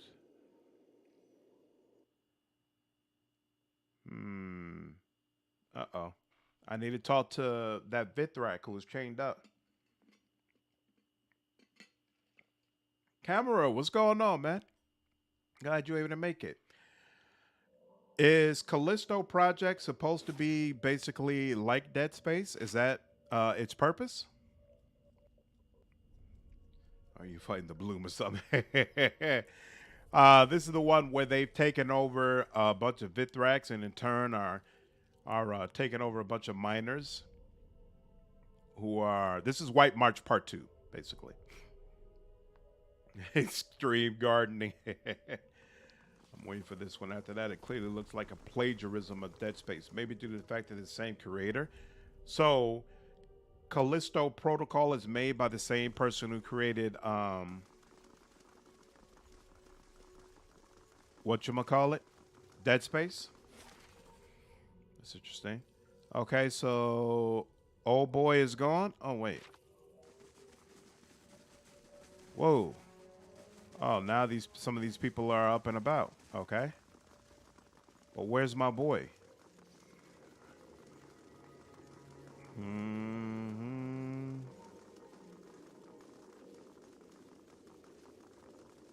Oh, here we go. What you got to say for yourself, bruh? Our minds have returned, and Mulder's Cormier is safe. You have done a great thing, Amawa. I will tell my people they are in your debt. Well, there we go. Oh, that's it, huh? Okay, fine. So I guess you were able to just go ahead and leave if you wanted to. Can I get out this way, or do I have to go all the way back? I hardly ever find your streams until either after it's over or I'm heading to bed. But I'm getting stoned and watching until I can't think anymore. Hey, I can think of worse ways to spend a Thursday night. Hope you're having a good time, man. Retrace your steps to the stalwart mines. Yep. Love the Vox Machina pack for Pillars of Eternity 2. Just released the last time I played. Was before the Legend of Vox Machina came out. Interesting. You know, I've never actually watched it. But this reminds me that I actually should look at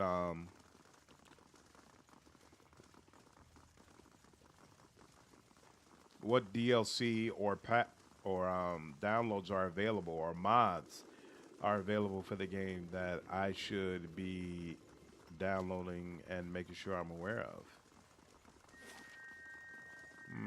Cave in, foreman's quarters. I'm all right, getting ready for work, lamenting how there are so many games and so little time. Half the Defenders Baldur's Gate 1, then Toshin Toshi 1, then do sequels for both. But I also want to play Persona 5 at some point. And Harvestella is out, and Tactics Ogre. I was just looking at Morty's review on Tactics Ogre earlier. I usually don't like that cartoony, not sure what you and Esme did, but everyone's livened up in a hurry. I usually don't like that style of figures when I'm walking around because I hate playing as kids. So be it these little kid figures, I usually don't like it. But from what I've only seen half of the review, but it seemed like he had a lot of good things to say about it. Maybe I should go ahead and check it out. Seems like the miners are back to their senses, almost like someone smacked them all in the back of the head what you do out there. I found a Vithrak colony underneath the mines. A malicious fungus infected their people. The spore was behind all these attacks and disappearances. Well, I can't say I would have guessed that one. I'm just glad you put an end to this mess. Which leaves me with the decision of what to do with Gamel. Gamel wasn't in control of his actions. You shouldn't blame him. Guess you're right. We'll keep an eye on him for a little while, then see about setting him loose. Take this, a token of gratitude for all the hard work. It's the least I can offer. Now, is there anything more I could do for you? Leave. Excellent, excellent, excellent. What's this? Hey, quest completed. Fantastic. All right, progress made, ladies and gentlemen. Now, we go back up to the city, and it's time to clear up those bounties, along with the side quests.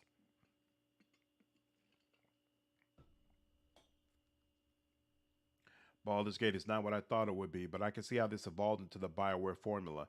It was a very combat-heavy game, and the combat has very little involvement. Is this, it was your first time playing Baldur's Gate? It's all the new blood in town. They're soft. You'd better not show his face around here. That's all I'm saying. Whitestone Hollow, Long Watch Falls, Russellwood, Iron Flail Fort. Oh, so Iron Flail Fort is new. And then there's the other stuff that we already had before. So now I have to, hold on, I need to consult my guy. Yeah, Baldur's Gate 1 is very different from what you've probably seen, what you're probably used to from BioWare. Fine, okay, so I am supposed to go to Durgan's Battery. Oh, where is this? The Burden of Memory. Okay. Bounty, Bleak Oath. All right. He's in Whitestone Hollow. So wait, Long Watch Falls, Searing Falls, and Whitestone Hollow. So I think we're finished with Russellwood. So I think we'll go to Long Watch Falls.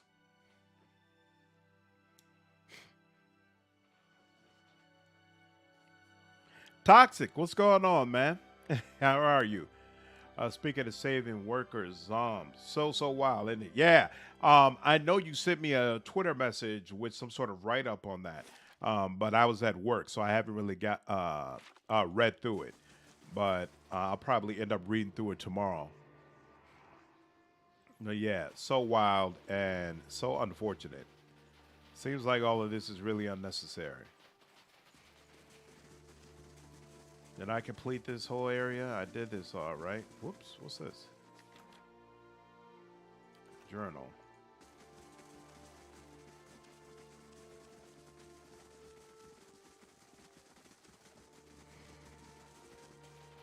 So,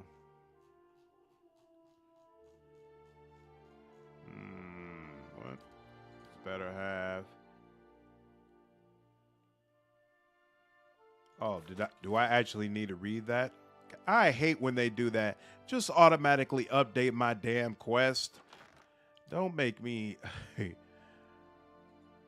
Here. Okay.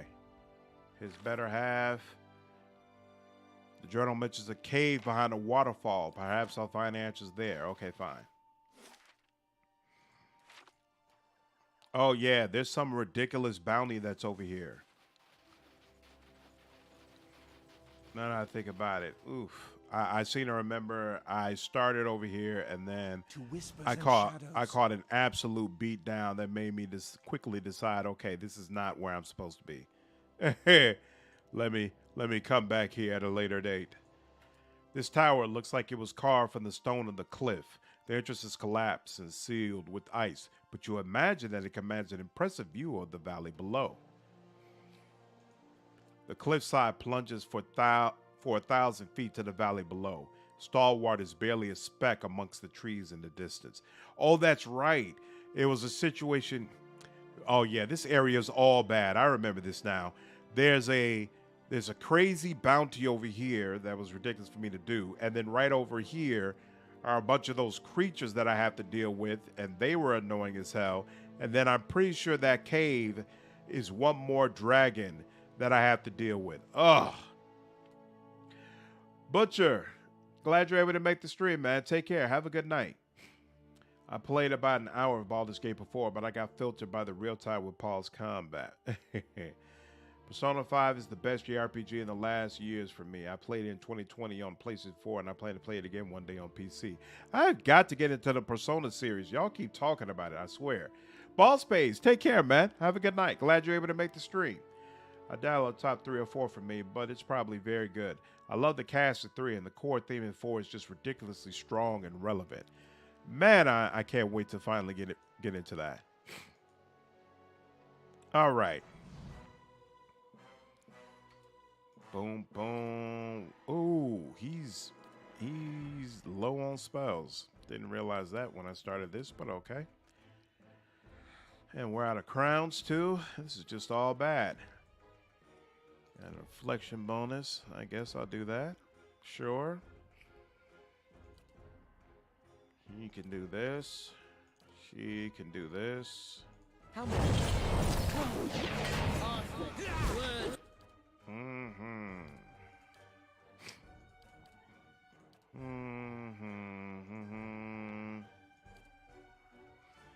Oof. What does this do again? Okay. Okay.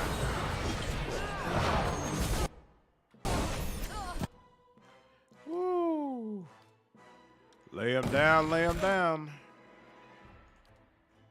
Palagina, is that who's got it? Nope. So it is Eder. All right. Eder, you need to come over here. My mind. God dog it.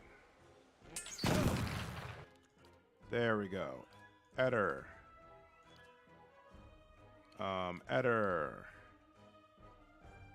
Shiny. Yeah. This was 10 times easier than it was before. I'm big fan of the way this is going right now. Yeah. Argo, take care, man. Have a good one. Glad you're able to make the stream. Yeah. Woo. Much better. Return his head. Ooh, they gave us a quest that expires in 1 day. Good Lord. Here we go. Yep. Persona is good. You can start with any of the 5 games as they are totally independent. Persona 1 is probably the weakest one. Persona 3 is where the series radically changed into a dating sim. So is Persona... So you say Persona 1 is not worth playing. Is Persona 2 worth playing? They're immune to something weird. Oh, I think it's crush damage. I think that's what these don't care about. So this does crush damage and knocks prone. They don't care about crush damage or being prone. They don't care about this one as well. So what does this do? Is this crush damage? I'm kind of useless in this one, unfortunately. Oh wait, no, I'm not. Here goes all them people back there.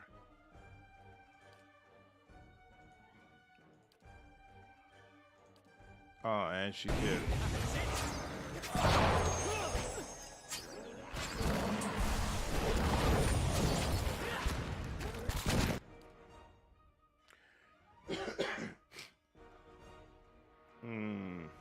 Here, hold on. Let's take this one at a time. Yep, Ice Blight. Oh, there we go.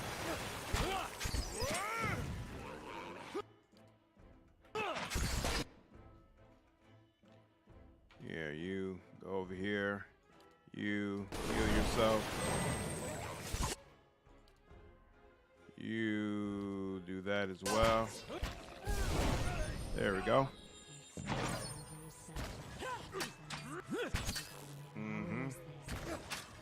Boom, boom. There we go. Okay, so Persona 2 is fantastic. It's just very different from the other ones.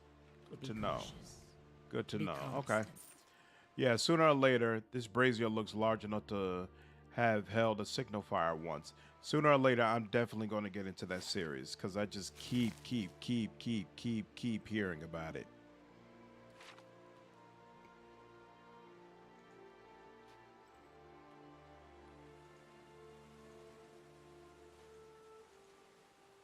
What is this? Ooh. Water trickles down, glistening pillars and spears of ice. A few rocks peek out from between them. Okay. Cool. Ooh, that makes me feel so much better because that was one of those bounties that I really couldn't finish during White March 1. So I think this is a in-game party, hopefully, that will take us all the rest of the way through. Your thoughts must flow deep. Ooh, right from the beginning. There we go. Ooh, a bunch of my people just got knocked down. I did not appreciate that at all. Adder, introduce yourself. There we go. Sheesh. Okay. Got that done. Got that done. I didn't make the 30. It was only released in English outside Japan. At that time, I didn't speak the language of Shakespeare. Like any good Frenchman, I'm terrible in other languages. Bob, what's going on? Glad you didn't make the stream. Steam tells me I have 730 hours in Pillars 1, and yet I haven't beaten it once because of restartitis. Oh, come on, man.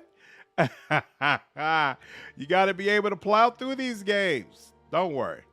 You can live vicariously through me. As you can see, I'm almost finished with it. We've probably got maybe, what, another 4 sessions of this game. I'm finishing up White March Part 2 right now. And actually, now that I think about it, once I finish up White March Part 2, we're heading straight to the end game. And I think the end, all I have to do is drop down into that well. So I think the end game I'll be able to do in one session. I'll probably say that like for the start of a session and then just get the whole thing done at once. So yeah, you'll be able to live vicariously through me. We are definitely getting through this. Ooh, I heard that shot and they went down like nothing. Yeah, I like this.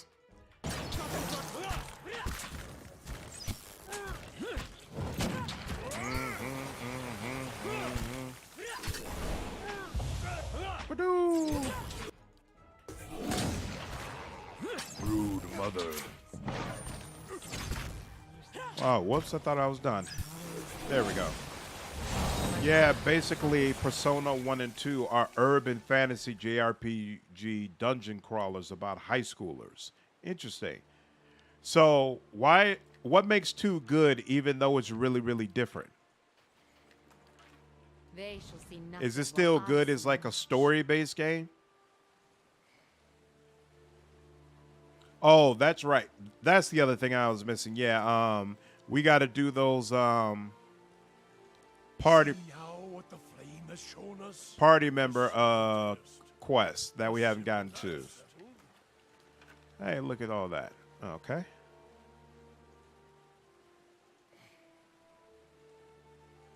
For the monk and the barbarian, we never did their quests because they're not available in White March 1. What is going on there? Was I supposed to get closer? All right, no.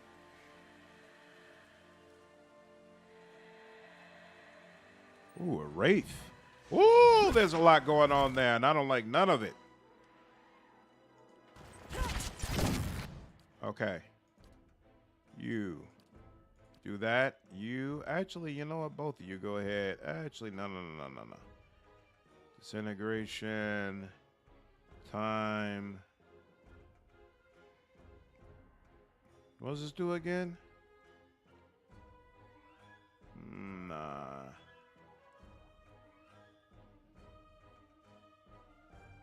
Guess we'll just hold on to that for now. Excellent.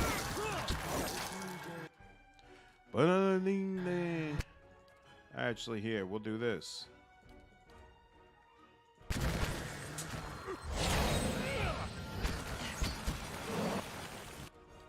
Bro, why are you getting hit up like that? You.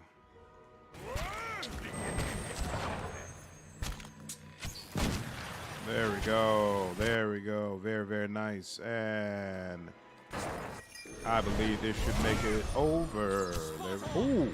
Holy crap. That's not cool at all. Just popping up like that out of nowhere. There we go. Persona 3 introduces schedule management and advanced interactions with companions as you play school life day by day. And Persona 4 through 5 are more like 3 than like 1 and 2. The 3 and the 4 are to be released in a remastered edition early next year, right? Ooh, 4 is already on stream. 3 is this year, I think. It's good because it has a good story and characters, even if it's not like the later Persona games. It's more like a traditional JRPG. You trace fading outline and shapes in these panels. It looks like they were once a sequence of reliefs, but the edges have worn away. My thoughts will be These panels have been worn smooth. In one, you can just detect the shape of a sword, and in another, the stocky body of a dwarf. Interesting. Okay, yeah, I'm definitely looking forward to checking that series out.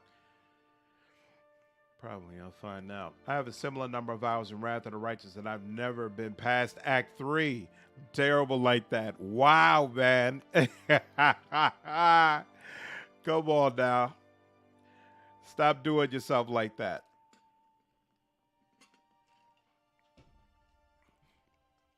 will be a You're sight missing to out on fantastic series. Well, you're not missing out on it. I guess we all enjoy our games in different ways. As long as you're having a good time, that's all that matters. Behind a frigid curtain of water is an alcove, its walls flecked with ice. In the middle, you see a rough stone pedestal, also glazed with ice from the falls. A cruciform hilt and a tapered blade protrude from the pedestal. Judging from the size of the hilt and the apparent length of the blade, you infer that it is an S-stock. Examine the area. The alcove and the stone pedestal are little more than dilapidated ruins. Ice pries cracks in the stone and coats the slick floor. The S-stock, what little of it you can see, appears to be in better condition. It seems odd that anyone would leave it here. However, as you get close to it, you hear what sound like the screams and shouts of tormented souls. Move in to pull the weapon from the stone. Who will go? Tell Pallegina to grab the weapon and pull it out. Pallegina crosses under the falls, gasping beneath the cold water. Shivering breaths echo in the small chamber. Patterns of falling water flicker across the blade as Pallegina approaches it. Pallegina grabs the hilt. The hate, fear, and violence of a dozen mad, gibbering voices fill Pallegina's mind. Pallegina shudders through a wave of mental pain, struggling to hold the voices back. Grunts and cries of agony ring through the tiny space. But Pallegina keeps a hold on the hilt and eventually regains a measure of focus. Yet just as Pallegina's breathing steadies and the cacophony subsides, something pulls Pallegina's arms forward. It suddenly looks as if Pallegina is holding a heavy and painful burden. Pallegina could probably pull the S-stock free, but it will be taxing without careful effort. Inspect the blade. The blade is of a fine, sturdy steel. Peering closer, Pallegina sees part of a poem written across the blade. 'Tis a traitor's fate to sleep and never rest, while knowledge of his deeds stays lodged within his breath. But earnest penance heals a sorrowful man, and worthy actions stay the executioner's hand. Intellect. Brace against the pedestal to pull the S-stock out. Pallegina climbs on top of the pedestal and adopts a wide stance for better leverage. Draw the S-stock from the stone. After working at the S-stock, Pallegina is able to pull it free without too much difficulty. Yet, when Pallegina tries to release the weapon, it remains stuck in her fingers. Something within the weapon grasps at Pallegina's soul, binding to it. Some kind of writing glows from the blade. Decipher the first verse of the poem. Oh, that's right. This is the one where you gotta travel around to a bunch of different places, right? Tis a traitor's fate to sleep and never rest, whilst knowledge of his deeds stays lodged within his breast. But earnest penance heals a sorrowful man, and where the action stayed, the execution is hand. A new verse appeared when it reads, seek the whirling agent made of copper, adra, stone. Awaken first your essence, so that you may atone. Oh, isn't that nice? All right. So what? Yep. Damn, she done dropped her shield then. All right. Joys upon joys. It is what it is. I'll see what I can find. But that's only the tip of the iceberg. Persona is a spinoff of the Shin Megami Tensei series, and there's like 1 million games. Quite a few are good even. Bob, get your life together. I wish you a great continuation. I'm going to have to go. It's almost 8 a.m. at home. See you soon. Take care, Butcher. Have a good one, man. I did a 1 month of that Microsoft game subscription this month so I could play Persona 5 for $15 instead of 100. Nice. What did you think of it? Did you enjoy it? Restart-itis, that's a thing. There's a term for my illness. Nice. Let's see. All right. So this is the path to the cave clear. Yep. That's going to be the very last thing that we do. I'm going to actually even finish White March 2. Like that last area before we go that, because I know that dragon is freaking ridiculous. I don't know. Yeah, now that I think about it, I don't even know the solution to that freaking riddle. I don't know where I'm supposed to be going. Bathing is going to be awkward for Palestina. A lot of things going to be awkward for her right now. Wait, actually, where's that cave where the dragon is probably completes my quest as well. I haven't been to Whitestone Hollow at all? Oh, wow, okay. You know what? Probably time for a rest. Seems like some of my people are kind of beat up. Wilder. You know what? I don't have enough information to say something else should be chosen, so. Slowly now. Yeah, we'll pay you off. There we go. All right. Black Fist, what's going on? How are you? Glad you're able to make the stream.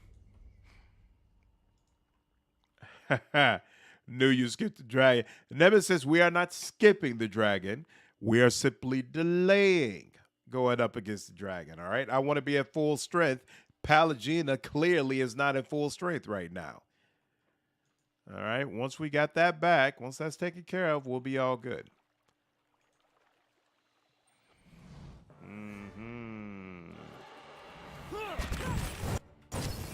There we go.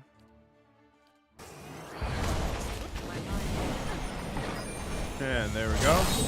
Oh yeah. Oh yeah. Oh yeah. Oh yeah. Oh yeah. Oh yeah. Oh, I wonder how, now that I think about it, I wonder how weak that weapon is.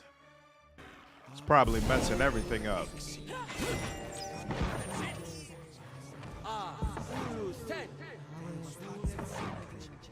Ba-boom, ba-boom. Stop it. There we go.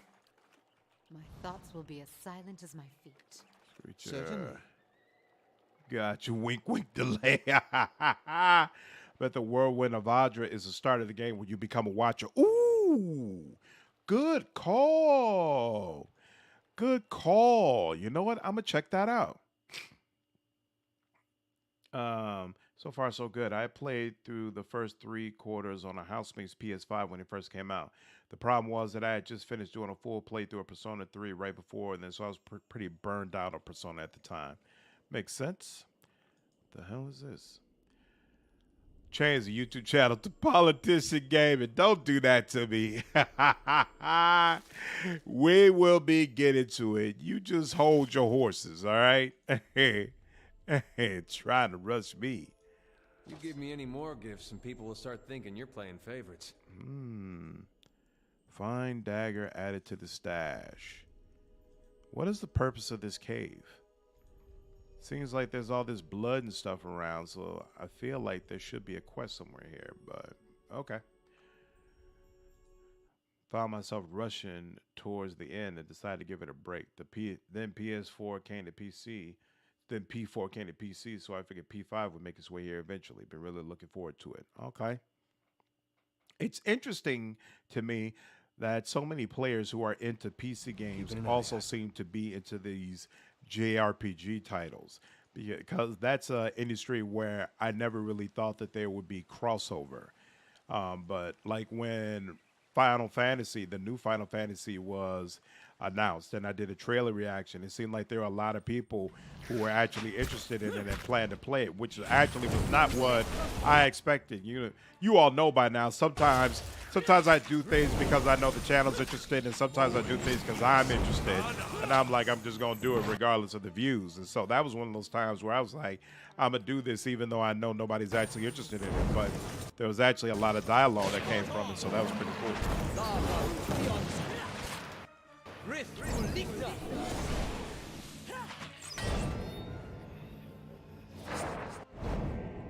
Ooh. Excellent. Torn or flame and all that good stuff. Even though I'm not using anything from that because I have to manually do it and I can't be bothered, still nice to know it's there. This crude arrangement of antlers, bones, and sticks exudes a strong fishy odor. Silence surrounds me. Stop it. Stop it, I said.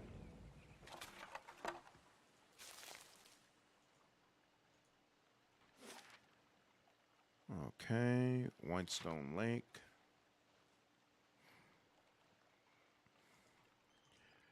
Right, no, they've been on PC, but I wouldn't consider them CRPGs, though. Like, I wouldn't consider that, oh, you like Wrath of the Righteous, so you probably like Final Fantasy too, Or you probably like Persona as well. This shallow reserves of water in this trough have frozen over. And so I've been surprised to see how much crossover there is there. Whoa, whoa, whoa, whoa. What's going on here? There's people out here. Civilization. What's going on?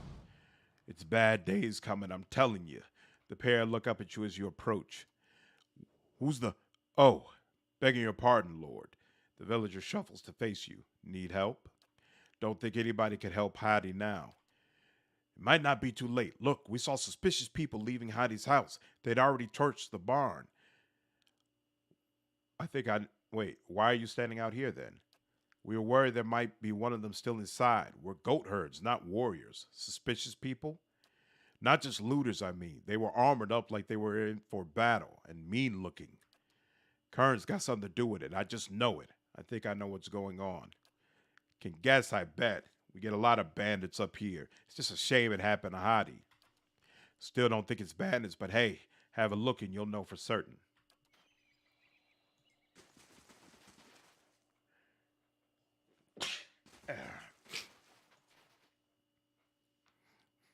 Japanese execs have been playing console wars for ages and are now being surprised to find out there's a huge PC market out there. Exactly. I think the historical reasons JRPGs have been console exclusive because not many Japanese gamers use PCs. Market has always been there in the West. And of course, then there's Rant's camera. Ooh. They're already all dead? That's not cool. And what does the flame reveal? A bloody thumbprint marks where someone pulled away a piece of bread. What does the flame reveal? Someone has torn away several pages, leaving bloody smears behind. The fire has died down to a handful of glowing embers. The dead man's sprawled position gives you a clear view of the sword wound in his back. The smeared, drying blood around him is not yet faded to brown. Read his soul. You hear a groan, low in pain, and turn your head to see there's a dull pain in your skull and your vision swims. A harsh grip on your arm bears you upright on your knees.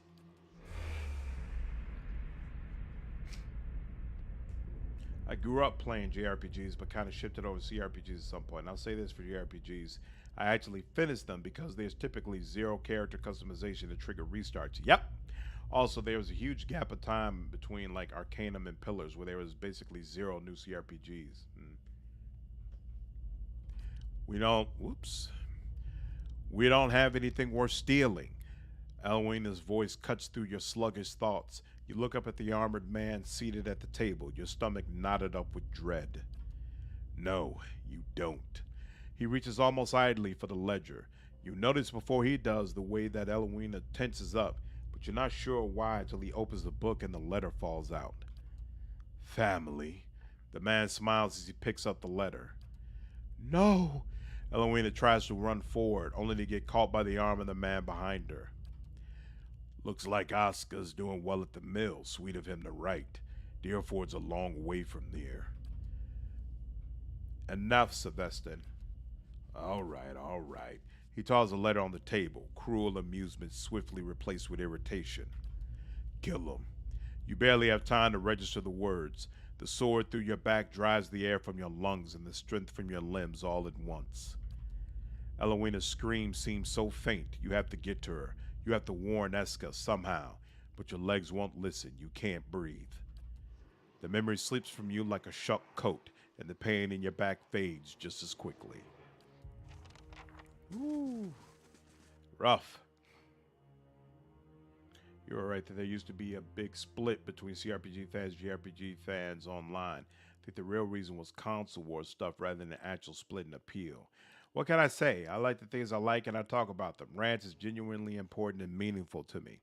I am looking forward to trying this game to see if it's actually as great as well, what you've been making it out to be. Heidi's dead. Knew it had to be bad. Thanks for letting us know, stranger.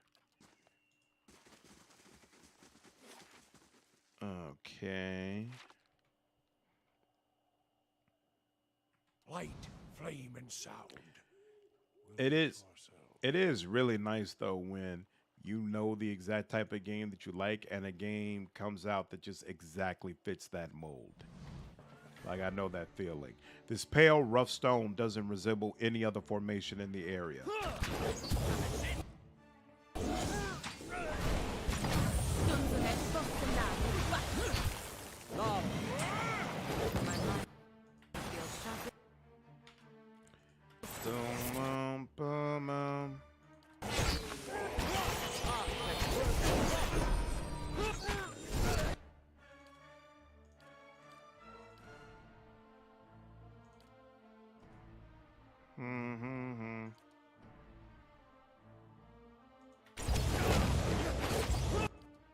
Stop it.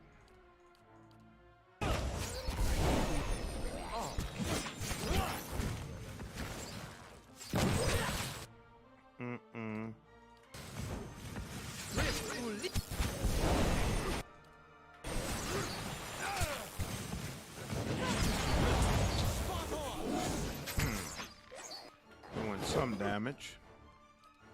Why is that? Come on now. These people should have been down on the ground. There we go.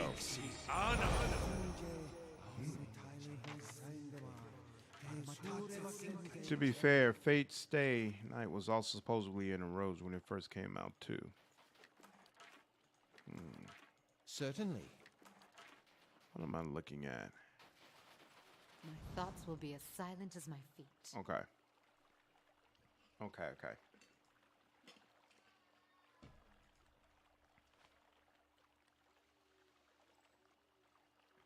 God dog it.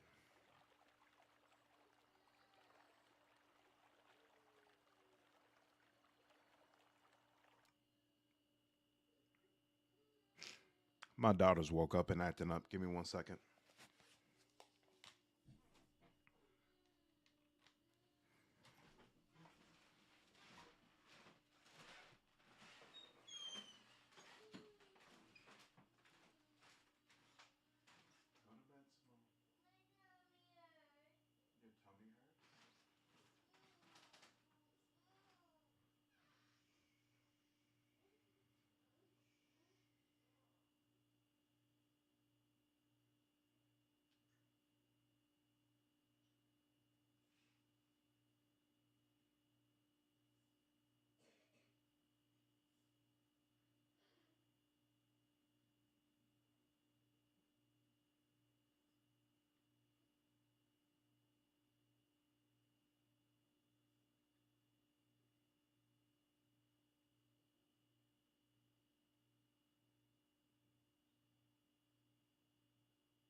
Okay.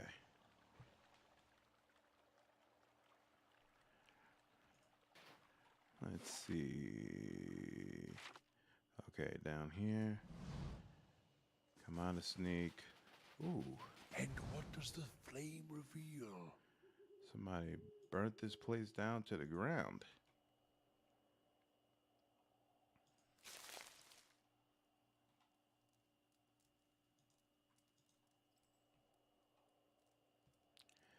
Pretty sure the actual writer would have been fine with that. He took the erotic scenes out of the original version once it was successful enough to give him sway. To the point they rejected a PS2 exclusive release because PS execs wanted to censor it. The world's gone up in flames, I swear it. They shall see nothing while I see Ooh. much. What's this? Ring of unshackling. Apart from a few flecks of soot, the supplies on this cart are untouched. Embers still smolder in these blackened ruins. Almost done, almost done, almost done, almost done. Come on out. This pail, yeah, it doesn't resemble any other.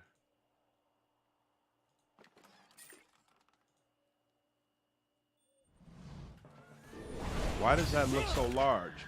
Terror of Whitestone, because it is large. Good Lord, I was like, wait a minute. All right, this. Get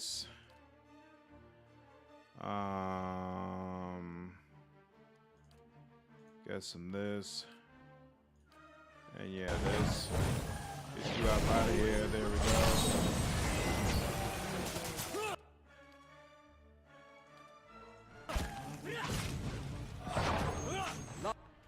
Ooh, look at him using crowns. Wow. Actually using something useful? Who'd have thunk it? All right. And you know what? Let's do the beam. Yep. Let's get the beam going. This doesn't care about crush or prone. Spot on.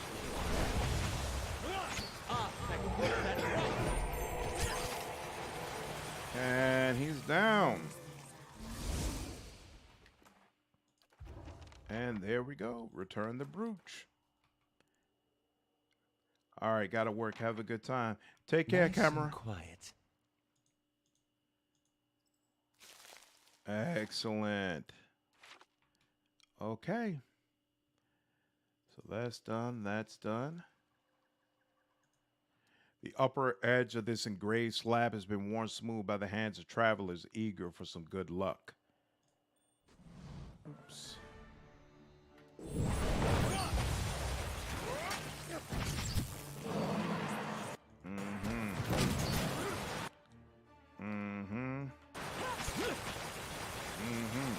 You know, it seems like this sword is working out for Pallegina so far. Yep, she's doing a ton of damage. +2 might. Oh, wow.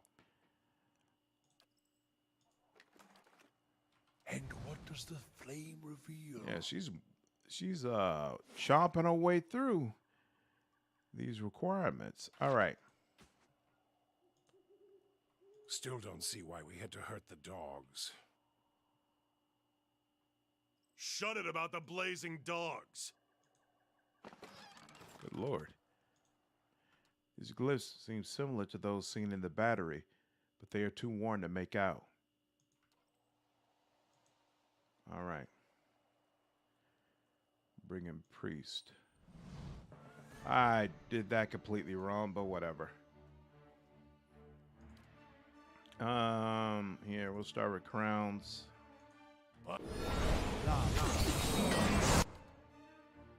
Sick. You're doing crowns. You're also stomping on them. That's pretty cool. It's a good sword. You're just completely stuck with it until you upgrade it completely. Interesting. There we go. And you know what? We'll also get some going with you, Eder.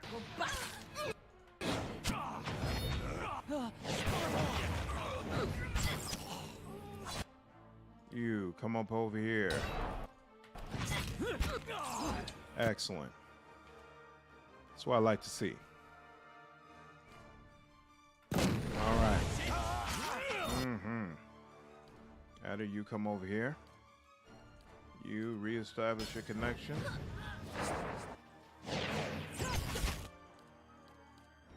Hey. And you're done. Excellent. This is all going very nicely. We're clearing this up with no problems. Okay. Certainly. Oh, they're not a I thought they were another bounty, but apparently not. You also can't pass it to another character. It's Palagina exclusive now. That's fine. I didn't really want to I didn't have any intentions of using it anyway, so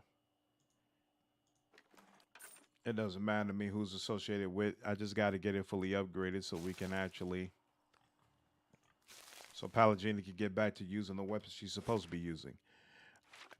I don't really care about her weapon. It's that shield that has the area effect. That's what I'm annoyed with. That's what I actually want back. Oh, they took some taxes. It's fine.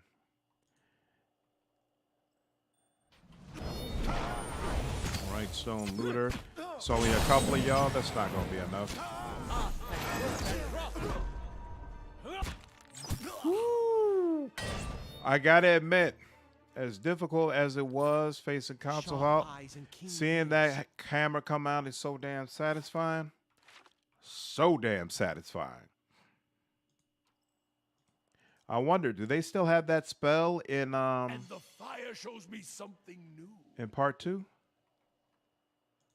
I'm curious.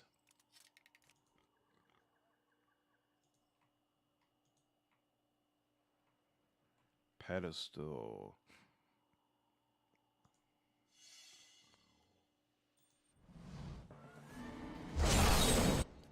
And whoops. Come on now. Here we go. There we go. Ooh, that was perfect. Obliterated all of them. And the trap's still there. Excellent. Ooh, no. Actually, you are not the one who should be dealing with that trap. And there we go. Trap disarmed. Bear taken care of. Ooh, what armor is that? Excellent. Okay. And now we have completely dealt with this area. So now we just got to finish up Durgan's battery. And then we head back and we do that hammer quest. Do the hammer quest. Get this sword upgraded, whatever places we got to go to do that.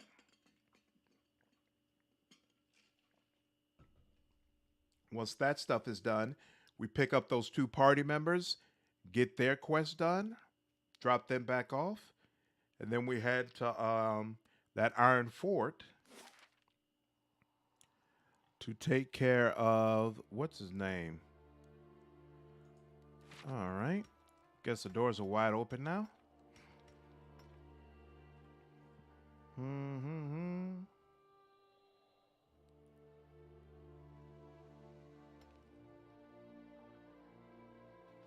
Curious.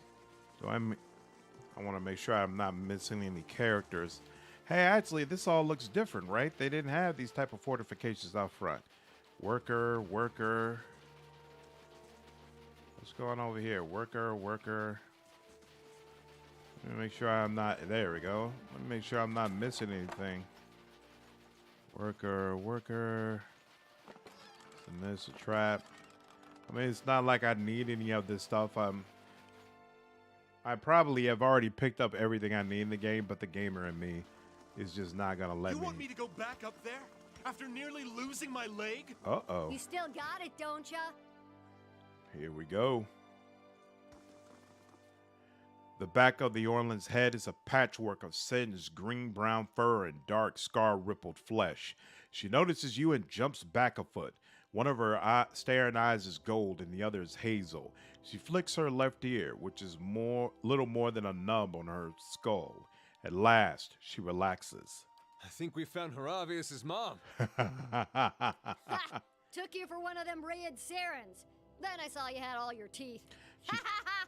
She's shouting at you, but a friendly smile warms her face. The smells of sulfur and smoke.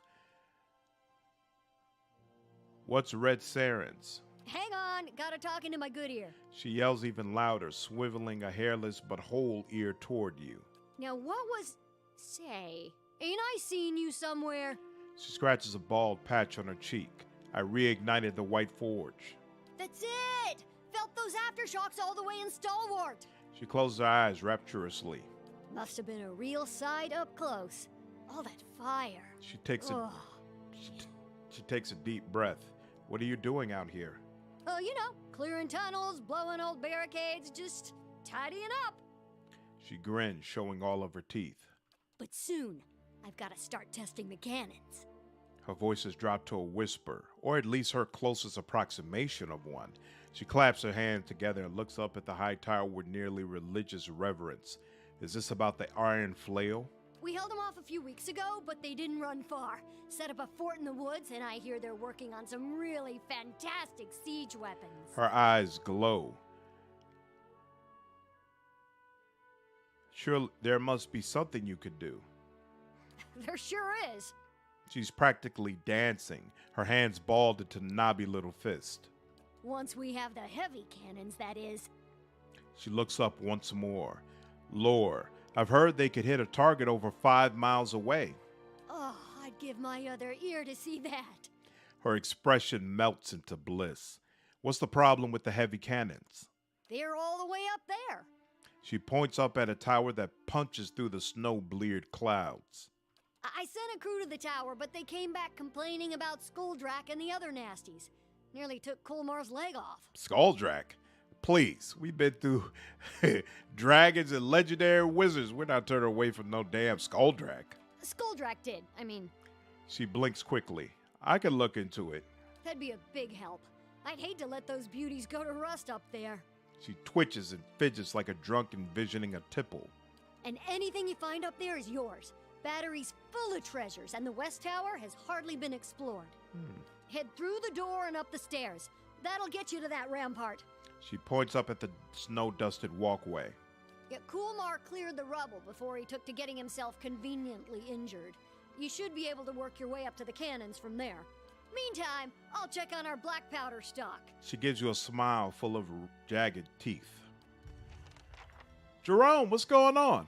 Glad you're able to make the stream. Yeah, this is definitely one of my favorite games as well. I think they did an absolutely fantastic job with it, from the story to the party members. Really, really cool stuff. Well met, stranger. He scratches his head. Wait, I know you. You're the one that cracked this jelly jar in the first place. He laughs and claps you on the back. In that case, well met indeed, and thanks for the job. He leans forward to shake your hand. As he does, you notice that he's favoring his right leg, and his left hand is roughly bandaged. I shouldn't talk too long or I'll get an earful. He glances over his shoulder. What happened to you? Bad hit that got worse after a night with Colmar's rock gut. He laughs, but he's wincing too. It'll heal. I just gotta fix this place up before anything else falls apart. Farewell. Okay. Oh wait, Colmar. Go inside if you want warm food and rest. Why, thank you. Don't mind if I do. From here, you can access any level within the battery. Where would you like to go? I don't remember. I guess go to the Great Hall? I don't remember the directions she provided for how to get where we're supposed to go. All right, whatever.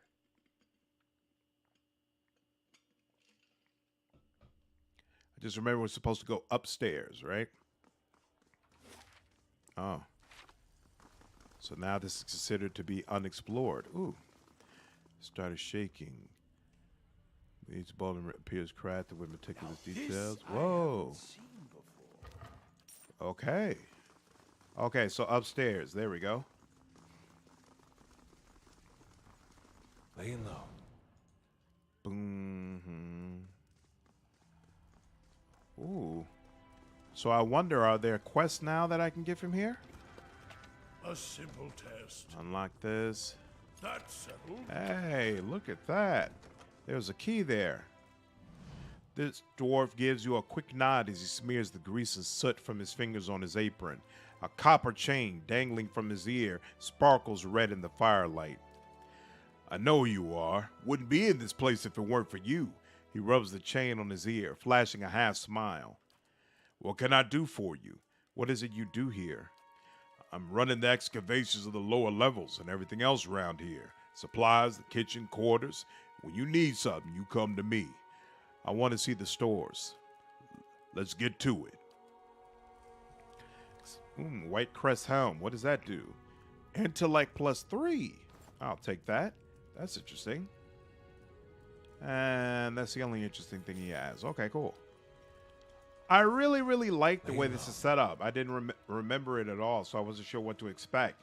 But it really gives a feel of you having already finished an area and then seeing like the ramifications of your actions. Which I feel like games, it's too rare that games do that, where they really allow you to just walk around and see for yourself the fruits of your labor. Like, these people were desperate and probably planned to evacuate the area, and now they're in a town that could become thriving and bustling. I think that's really cool. Heavy stones block the hall. Under the pillow are a child's crude charcoal drawings. This cot smells smoky, stained with black powder and ash.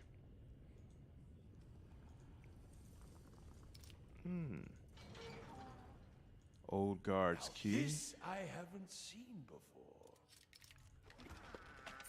Hey, more battery stuff. Excellent. Do not remove any equipment from this armory without permission from Arms Warden Margroon or Captain Gregor. Awesome. Where am I? So I came up through here, did all this. Okay, cool. This makes sense so far. No new quest, though. Just people and things I could pick up. Heavy stones block the hall. This hall. What is going on here? Oh yeah. It still leads to the same place, essentially. Whoa, what's that? White Forge. Oh, okay, cool. That takes me down to the White Forge if I wanted to go there. And okay, so they blocked off the original route that you used to get to the White Forge. Black powder, handle with care. Wheels and levers from mine carts lay scattered. A bronze statue of Abaddon stands over incense, ash, and rusted metal tokens. What's this? Okay, cool. Handle with care, the black powder. Ooh, add more Durgan steel. Excellent.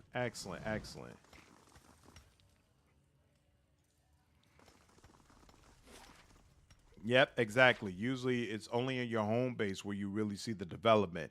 So you'll come into these towns, everything will be desperate. They need to be saved. You do a bunch of work, save them, but you don't really see the after effects of that. Maybe you get some sort of epilogue that shows it. But I really like the idea of, in the process of the game, being able to just walk around and talk to people who all know you, who all appreciate you, who are all like, man, you know, what happened in this city, the good that's happened is because of you, and we appreciate it.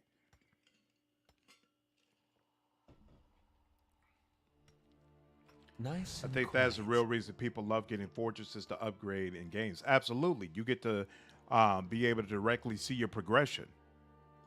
That's absolutely part of it.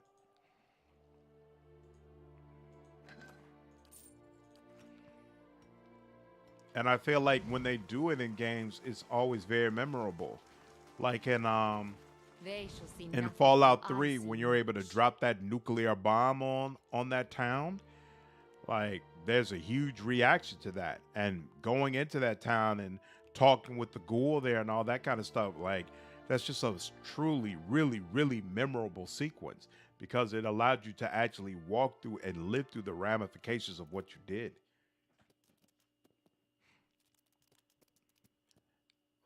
FFXIV does it a few times. Oh, nice.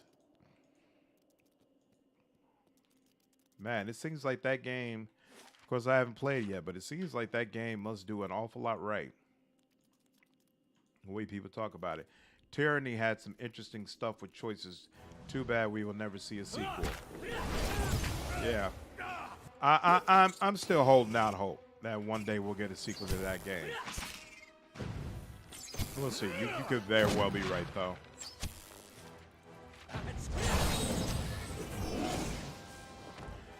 And the only reason I say I'm holding out hope is because I feel like this deal with Microsoft, Laying low. yes, I feel like it gives, yes, they do have to make some specific type of games like, you know, Avowed, which is going to be more like Skyrim, to try to give Microsoft confidence they're going to get a return on their investment. But I think the resources Microsoft gives them also provides the opportunity to experiment a little bit more and do things that maybe before they didn't really feel like they had the resources to be able to do. So they could make a decision that, you know what, let's take another crack at it. There's a way for us to do Tyranny in a way that we feel like will appeal to the masses. So I still choose to hold out hope, but I can't knock anyone who feels like, no, it's a done deal. We're never getting a sequel to that game. Nice and quiet. Because to me, it's one thing to, you know, abandon a sequel to a game for something you didn't create. But I mean, they created that whole world, that whole lore, and it's very unique and it's very rich. So even if they don't do like a direct sequel to the game that we played, to just not do anything with all that lore that you've created doesn't make any sense. A map shows the peaks and passes surrounding Durgan's battery. Faded red circles mark choke points. Or honestly, you know what I feel like they really should do? They should do a remake. They should do a remake that's basically like an updated version where maybe they change some things around so that it'll appeal a little bit more to a casual audience, make Microsoft a little bit more comfortable with it. Needs help. Oh, she's just chilling? Oh, patrols intervene. Okay, cool.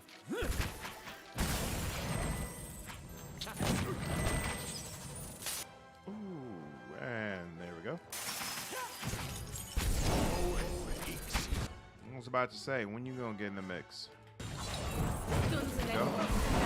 There we go. I'm hoping that if Microsoft buys Activision, the rights owner of Arcanum, they will combine that with Tim Kaine, creator of Arcanum, who's currently at Obsidian. Ooh, and we'll get a sequel to that. Okay, I didn't know the creator of Arcanum is now with Obsidian. So is Arcanum a game that holds up well now, or do you feel like you really needed to play it, you know, during the time when it came out to appreciate it?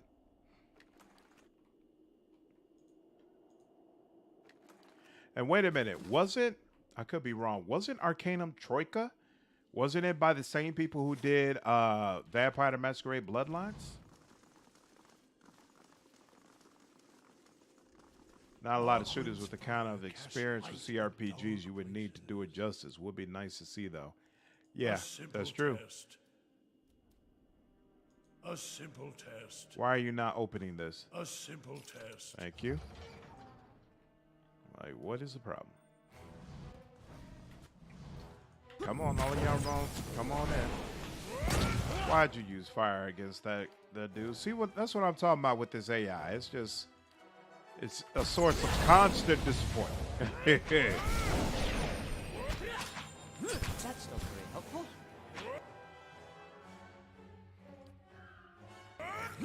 There we go.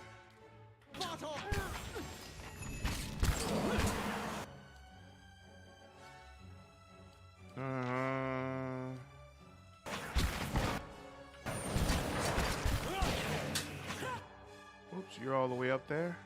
Come on down here. Oof. What is going on?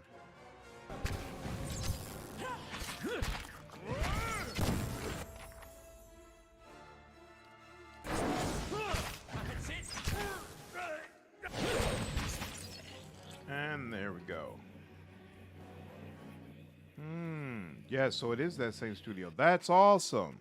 You know, I always wondered what happened to those guys. I shall be Like the discreet. people who made Masquerade Bloodlines. So that's really cool to hear that at least one of them is at Obsidian. I haven't played Arcanum, but from what I understand, the story holds up, but the game is broken as hell on modern systems. Ah, of course. Interesting. I have to look into that to see what's the best way to be able to play that now. There's stuff over there, but I don't remember seeing. Okay, yeah, there's not a way to get over there. So, okay. Yeah, the story and even more so the world is great. The game is a bit of a pain to play now, about on par with playing the original Fallout games, which I heard are very difficult to be able to set up on modern systems. So, interesting.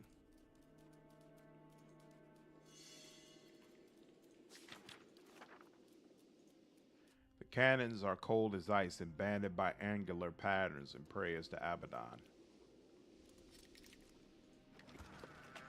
What is that? A dwarven lever. Interesting. Also, you basically 100% need a mod to fix the bugs and restore cut content. Yeah, they basically all ended up with Obsidian, and Tim Kaine was in charge of making the Outer Worlds. Really? Well, that's awesome. Okay. So not just a wheel in the cog, then a respected member. That's really awesome.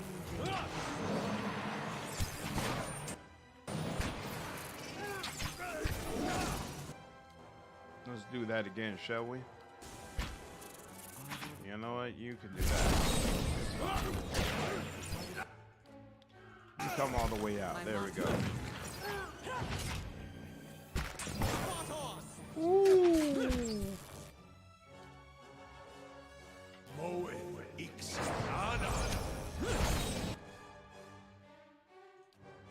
And Eder.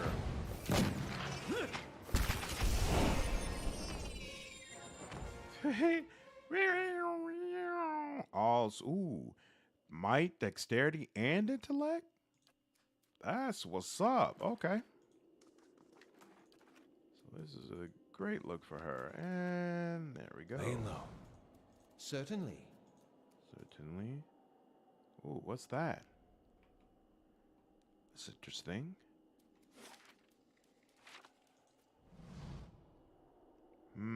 You peer through the hole and see a wide, sturdy parapet running along the wall.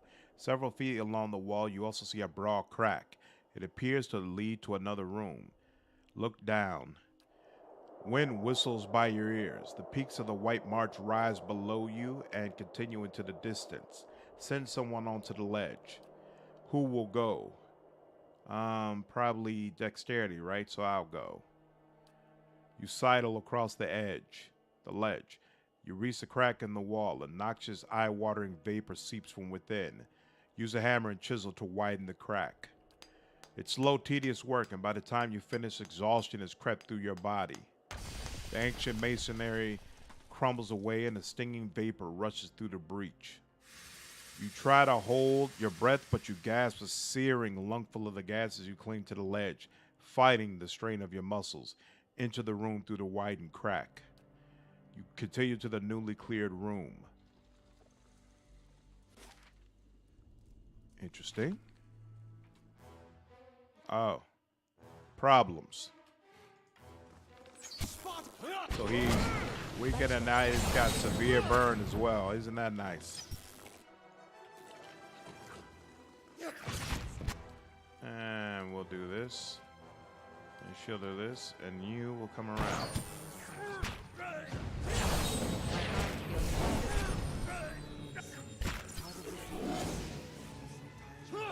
Who?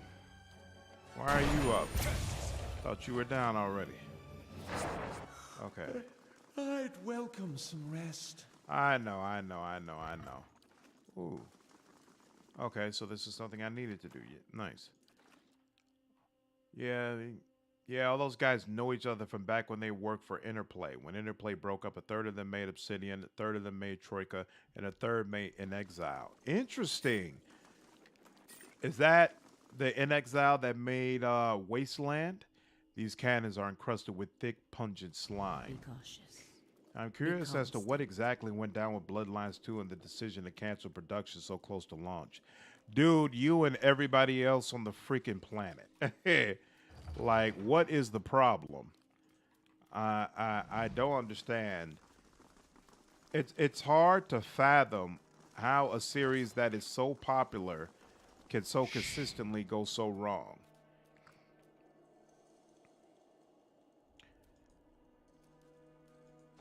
But now that I think about it, I guess if I remember correctly, the people who own Bloodlines, and I can't remember the name of that company off the top of my head, but they instituted some sort of new policy where now anybody who wants to can go ahead and make games for their property. And I'm wondering if, considering Obsidian has some of that staff, if maybe they'd want to go ahead and take a crack at it. While I see much. Be the ones to write that ship. An Obsidian Vampire the Masquerade Bloodlines game would almost certainly be fantastic. Like, it's hard for me to imagine that doesn't become an instant classic some sort of way. Spot on!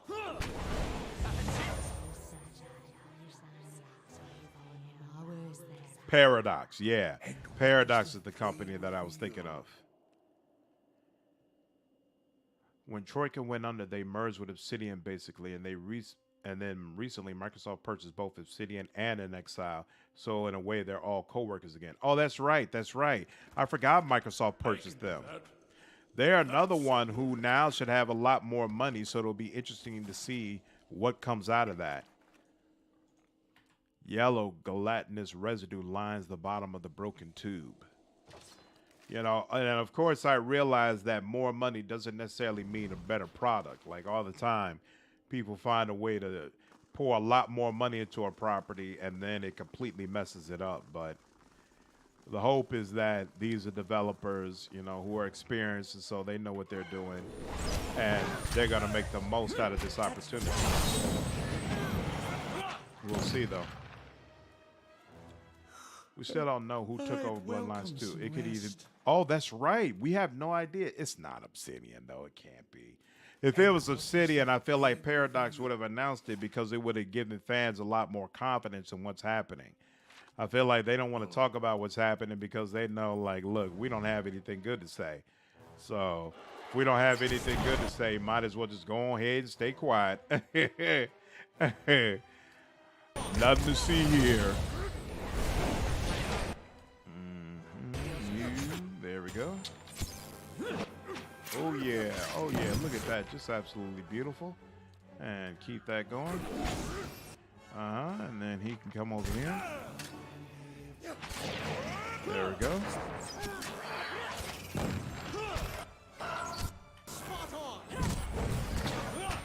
One more, there we go.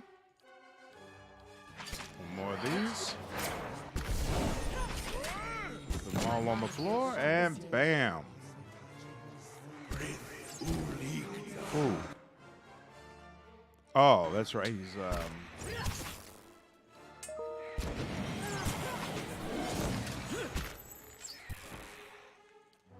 and nice. Very, very nice.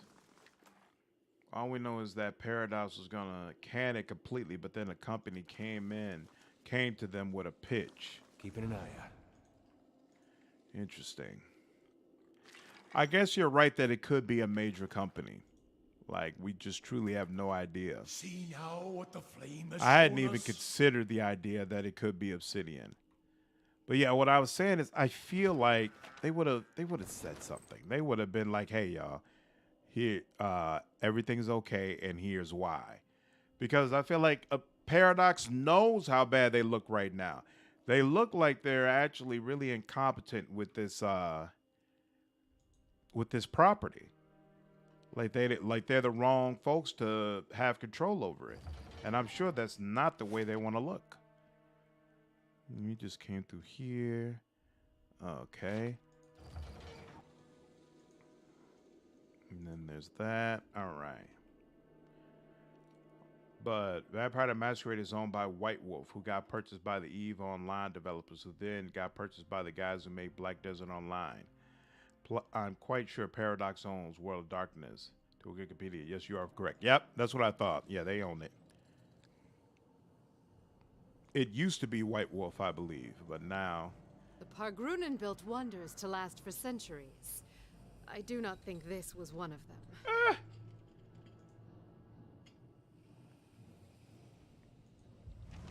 The chain is so rusted it barely moves. Apply the Pargrun rust dissolver. You pour the contents of the vial onto the chain. The solvent hisses as it dribbles down, melting the rust into a slick brown puddle. The heavy chain squeaks with movement. Leave. Sharp eyes and keen ears.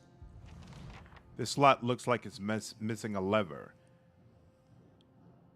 Fit the replacement lever into the slot. With a little maneuvering, it clicks into place.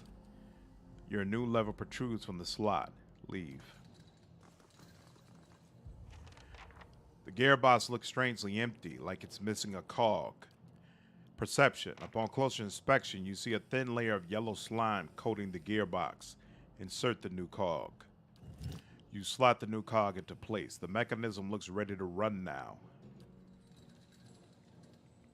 In truth, Paradox is used to their fans giving them crap at this point. In truth, Paradox is a good company, but stuff they publish rather than develop themselves is very hit or miss. Interesting. Oh yeah, and the fans of the games Paradox makes themselves are a mob and a half. Pull the lever. The lift at last shutters into motion, lifting you toward the clouds. Ooh.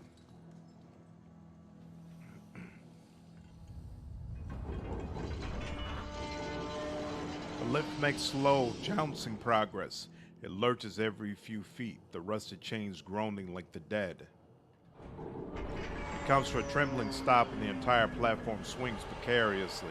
A sharp metallic odor emanates from one of the winches. You hear screeching. At first you think it's coming from the winch, but then you realize it's coming from above. Didn't Paradox publish Tyranny? I swear I remember their name being associated with it. I'm a big Stellaris fan, but I'm fairly mad on their other games. Interesting. Continue. An enormous Skuldrak swoops from the shadows. You feel the air from its passage as it whooshes past you. But before you can catch more than the glimpse, it's circling back, searching for you with ear-splitting shrieks. Rustling wings and a heavy musk alert you to the presence of more of the beast. As they close, the platform continues to sway and bounce. Make a stand in the center of the platform. Wait. Send someone to fix the winch. Sure. Smoke rises from the rattling, grinding winch. Repairing it will be a chore. In addition, the Skuldrak sweep through the air above the platform, their ears swiveling and twitching as they listen for movement. Who will go?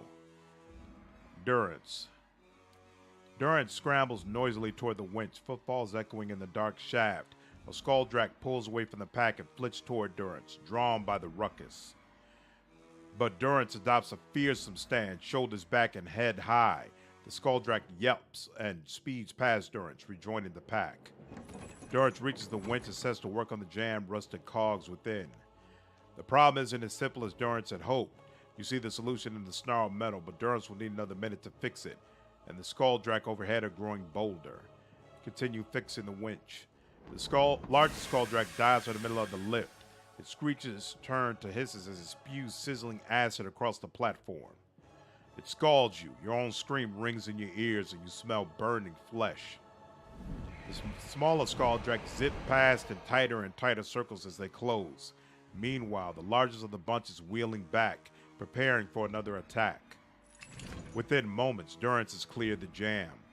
Durance rushes back to the lever. Just then, the large Skuldrak swoops overhead and spews acid. It misses Durance, but catches you and the rest of the platform in the spray. Durance yanks on the lever. The chains rattle and clink, and the platform starts to move. The Skuldrak scatter. As the lift resumes its climb, the startled Skuldrak retreat back into the shadows. The platform rises from the tower, and you feel a cold wind on your face. Interesting. All right. Paradox is the right total for tyranny, right? Okay. I had something like 1,600 hours played of the EUIV before I dropped it. I started on Paradox Games with HOI2. What is HOI2? Or CK3 for that matter? Vicky 3 is better than expected. Don't know what Vicky 3 is either. Apparently, I'm not all that familiar with Paradox games. I've discovered I'm not a huge fan of like the historical start games. I prefer something like Stellaris or CIV. That Civilization, I know that one, where everyone starts equal. Skulldrak might be nothing compared to what you have faced so far, but have you considered lots of Skulldrak? We'll see. Something tells me they're waiting for me up above.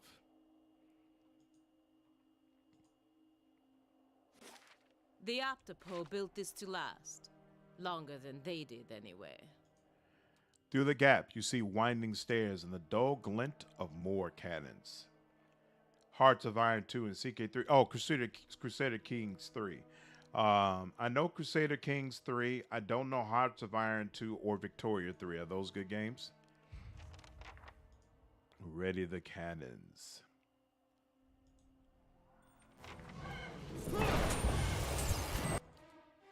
Holy smokes, there's a lot of injuries going on with my people. Did not realize that at all.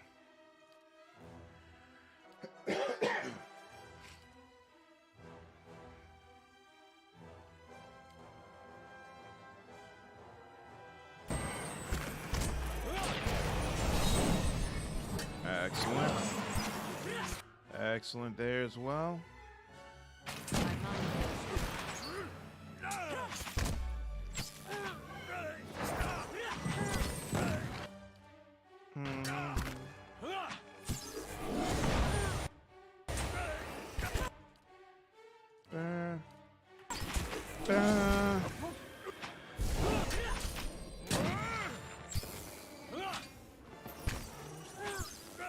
Excellent. They're all nice enough that calling them good or bad is kind of irrelevant. You are either into them or you're not. Got you. Just a quick nap. No napping. We get this done. Nice and quiet. Ooh, that was a nice looking helmet. Not sure what it does. The cannon is frozen and immobile.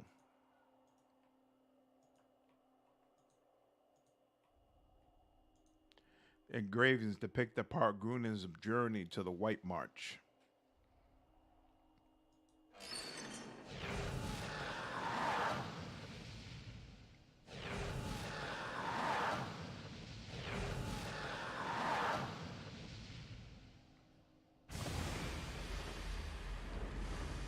Nice. You turn the wheel and a gust of steam blasts you in the face. You stagger back and fall, spiraling towards smoke and flame. You find solid ground beneath your feet, even as the air around you is a haze of smoke and heat shimmer. Coughing, you bat acrid fumes away from your face. As you acclimate to the soot-choked air, you see flames leaping in the distance. Each flare bathes you with warmth, and even as you struggle to pick out the details of this place, something about it seems familiar. Examine your surroundings. You can see little through the thick smoke, but the dancing flames illuminate a dragon's head cast in stone. It's the White Forge. As you start toward it, something massive comes crashing down in front of you. You leap back at the sound of metal slamming into metal and feel a deep tone ring through the thick air. Recovering your bearings, you find yourself looking at an enormous hand. It's dark and shiny with heat, but you see every bone, muscle, and tendon working in harmony beneath the bronze flesh. The hand's owner is hidden behind clouds of smoke, but the hand itself is wrapped around a pole as thick and sturdy as a tree trunk. Follow the arm.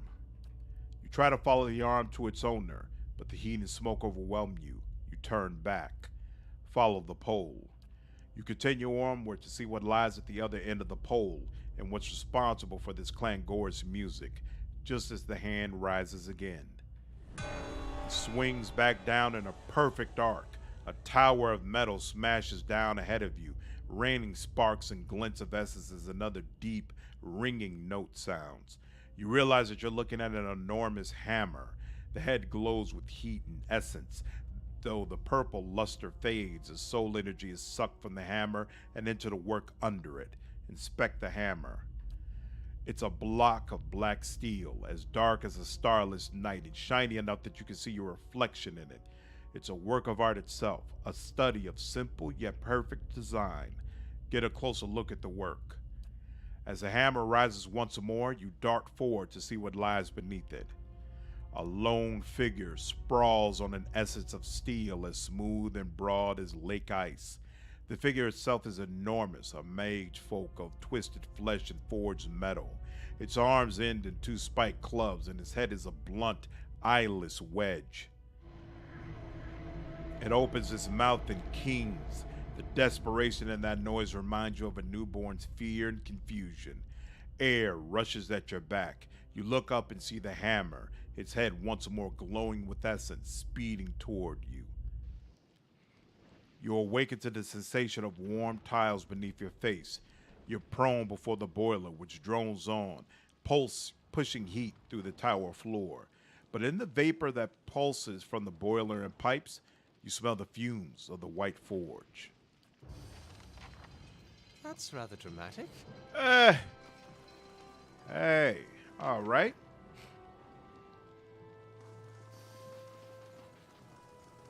Man. Okay, so we can go to the West Tower, front gates, East Tower, or the White Forge. Let's go to the White Forge. Because I assume we can create some more Durgan steel to do my upgrades with. You got a Roman one, and you can import saves. They're a bit simplistic, but basically, yeah, they're all grand strategy, but are pretty different from each other within the genre.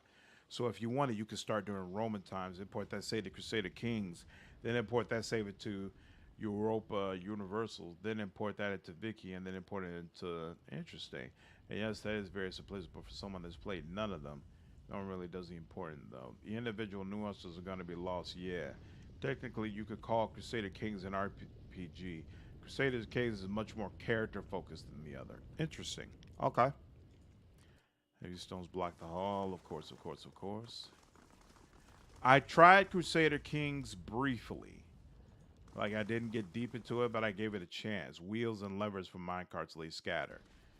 But, and I agree, like, because it's all about family and that kind of stuff, it did feel like it had more of a character focus, but it still wasn't for me. Like, I need a more specific story. I need a beginning, middle, and end. And it didn't feel like that game was going to provide me with that. So it made me decide, okay, I'll let that go. Let's see. Crusader Kings is like a very elaborate dating set. Awesome. 2 more ingots. And we'll go ahead and take that rest now. And then we'll take this. There we go. And through with the forge. Okay. 2 more people that still need to level up.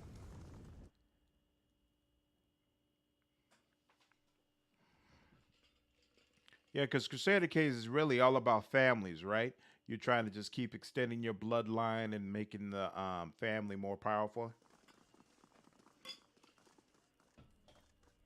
Yeah, I never clicked with CK for the same reason exactly. Like, I need to feel like I'm going through a journey that is coming to an end point. And even though I feel like I have a great imagination, I'm not good at, okay, you just give me this sandbox and it goes on forever and I'll just create a story in my own head. Like, I need the structure, the skeleton of something there. Even if it's not necessarily a great story, I just need something there. It can't just be roam around, do whatever you want. That was incredible! Whole forge spit flames when you did whatever you did. And the smoke! Ha! I saw it from here. And now to see about these cannons. She rubs her hands together. She starts for the door, but then she remembers something. This is for you. Found it while we were cleaning out the battery. I have a few questions for you. What's on your mind? Now, how do these cannons work? If only I could show you. But everyone else is all worried about accidents and injuries. So they've said I can't fire them until there's a real need. Tell me about the iron flail. They came out here a few weeks back and asked us to vacate the forge, real nice like. When we told them to turn around or we'd do them like we did their fellow Widewind, things got rough. They went to their fort, but they'll be back for sure. Darian sent a group from Stalwart to parley, but they never made it back. She gives you a knowing look. So it's a good thing you got these guns working. We'll be ready for those raid Sarens when they come for us. What are you doing out here? I'm taking care of these lovelies so they can take care of us. She gazes affectionately at the cannons. You really like explosions. Well, back in Stalwart, I learned everything Tana knew about black powder, and a few things she didn't. Them she wasn't so happy about. She frowns, looking momentarily distracted. After what might have been a small mishap in the Stalwart mines, they sent me here to put my talents to better use. Farewell. I'm headed up the tower. Gonna make those cannons shine. She skips toward the door. Hey, quest completed. We're better off here than the mines. You say anything different? Nope. Okay. Now, that's all completed. What's the quickest way out of here? I guess down here. Stellaris is great for role-playing. It's a spacefaring civilization you could design yourself, but also very sandbox. Yeah. That's what it sounded like. Yeah, it's not my cup of tea. Not my cup of... Stubbs, what's going on? How are you, man? Glad you're able to join the stream. Okay, so we finished all that. Ooh. I assume the foundry is where we just were. So we finished all that, so now the only thing left is to go back to the Iron Flail Fort. But I believe that's what closes out Iron March 2. So actually we're going to go back to the Deerwood and bounce around to the side quests we need to do. So first, let's see if Camera was correct. And this area is a solution to the poem. That would be very helpful.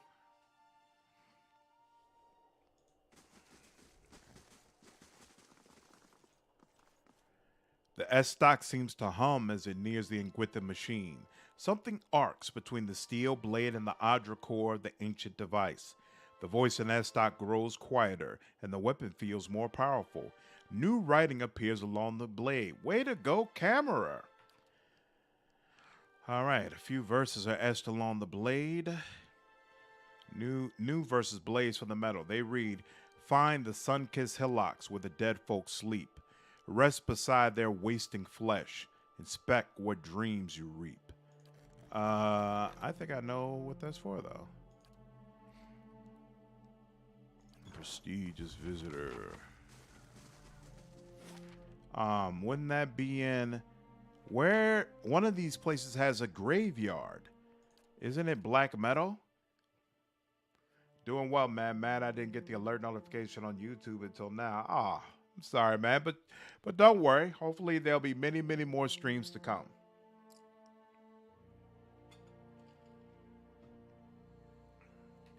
And nope, this is not where the graveyard is. It's not Margaret's Fork. It's not Valewood. It's not Gilded Vale. So it's got to be Easternwood, right?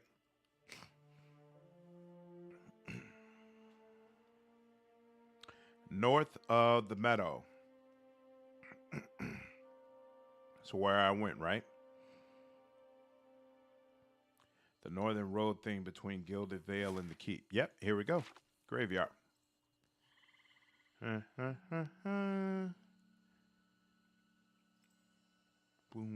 boom, boom. Boom, boom. Now, do I just sleep anywhere in general? Now this Ooh. I haven't seen before. Hey, look at that. All right, so I guess we'll just take a nap. The loamy soil squishes underfoot, and something invisible seems to rise from it. You detect essence, faint and barely perceptible, drifting up from the graveyard. The gray sleeper seems to feed on it, and the strange voices grow quieter still. Another verse gleams in the steel. Wait, decipher the final verse. Hey! Fingers all of the world, odds are strong and whole. Kneel before the pillars, bring order to your soul. Adra fingers, isn't that my stronghold? Although Adra stuff pokes out of just about everywhere, so it could easily be somewhere else. But I'm gonna go with Cad Noah. Let's see what happens. Boom, boom. One thing I will say about Persona games, because of the way they are structured, if you're trying to get all of the content you can in one playthrough, you need to be ready to do a ton of reading. Also, there are a lot of books that you can pick up in those games. I must say, I'm impressed. Drakes will attack the stronghold soon, huh? Okay. No problem. Hey, look at that. A deep and mighty power emanates from the Adra pillars. It resonates in the Gray Sleeper. Kneel. As you kneel, the voices in the Gray Sleeper reach a low, peaceful harmony. A final surge of energy fills the blade, and the voices fall silent. You feel the curse snap like rotten cord. So this is a superb blade. 5% chance to cast Twin Stones. Interesting. 10% chance to cast Paralyze on hit or critical hit. Oh, wow. You know what? I actually kind of like this. Screw it. You can hold on to this, lady. Have it. Hey, look at this. Aleph leveled up as well. One step closer. I think this is the max level, too. I think this is all she wrote. Oh, that's right. Manual resolve. All right, here. Let's deal with this attack real quick.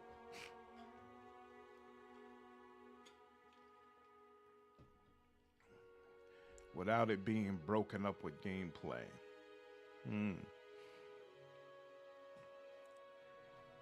So we'll deal with the Drake. Ooh.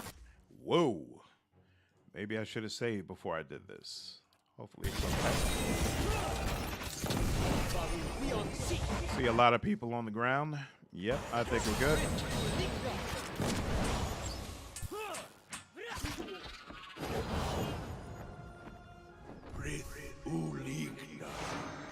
Oh, crap. I thought he was actually down for real.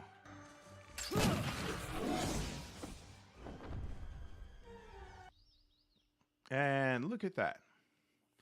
It's because of the importance of using as many of your time slots as possible and building your relationships with lots of different characters. Going into the dungeon uses a time slot. Really? So it's very, very difficult to build up your relationship with all the different people? I must say, I'm impressed. Okay. Now we head to the Crucible Keep. Doom, doom, boom, boom, boom. And actually, no, we don't need to do that. Let's go ahead and get these people. I guess I'll dismiss her. Gores. And I guess I'll Farewell. dismiss you.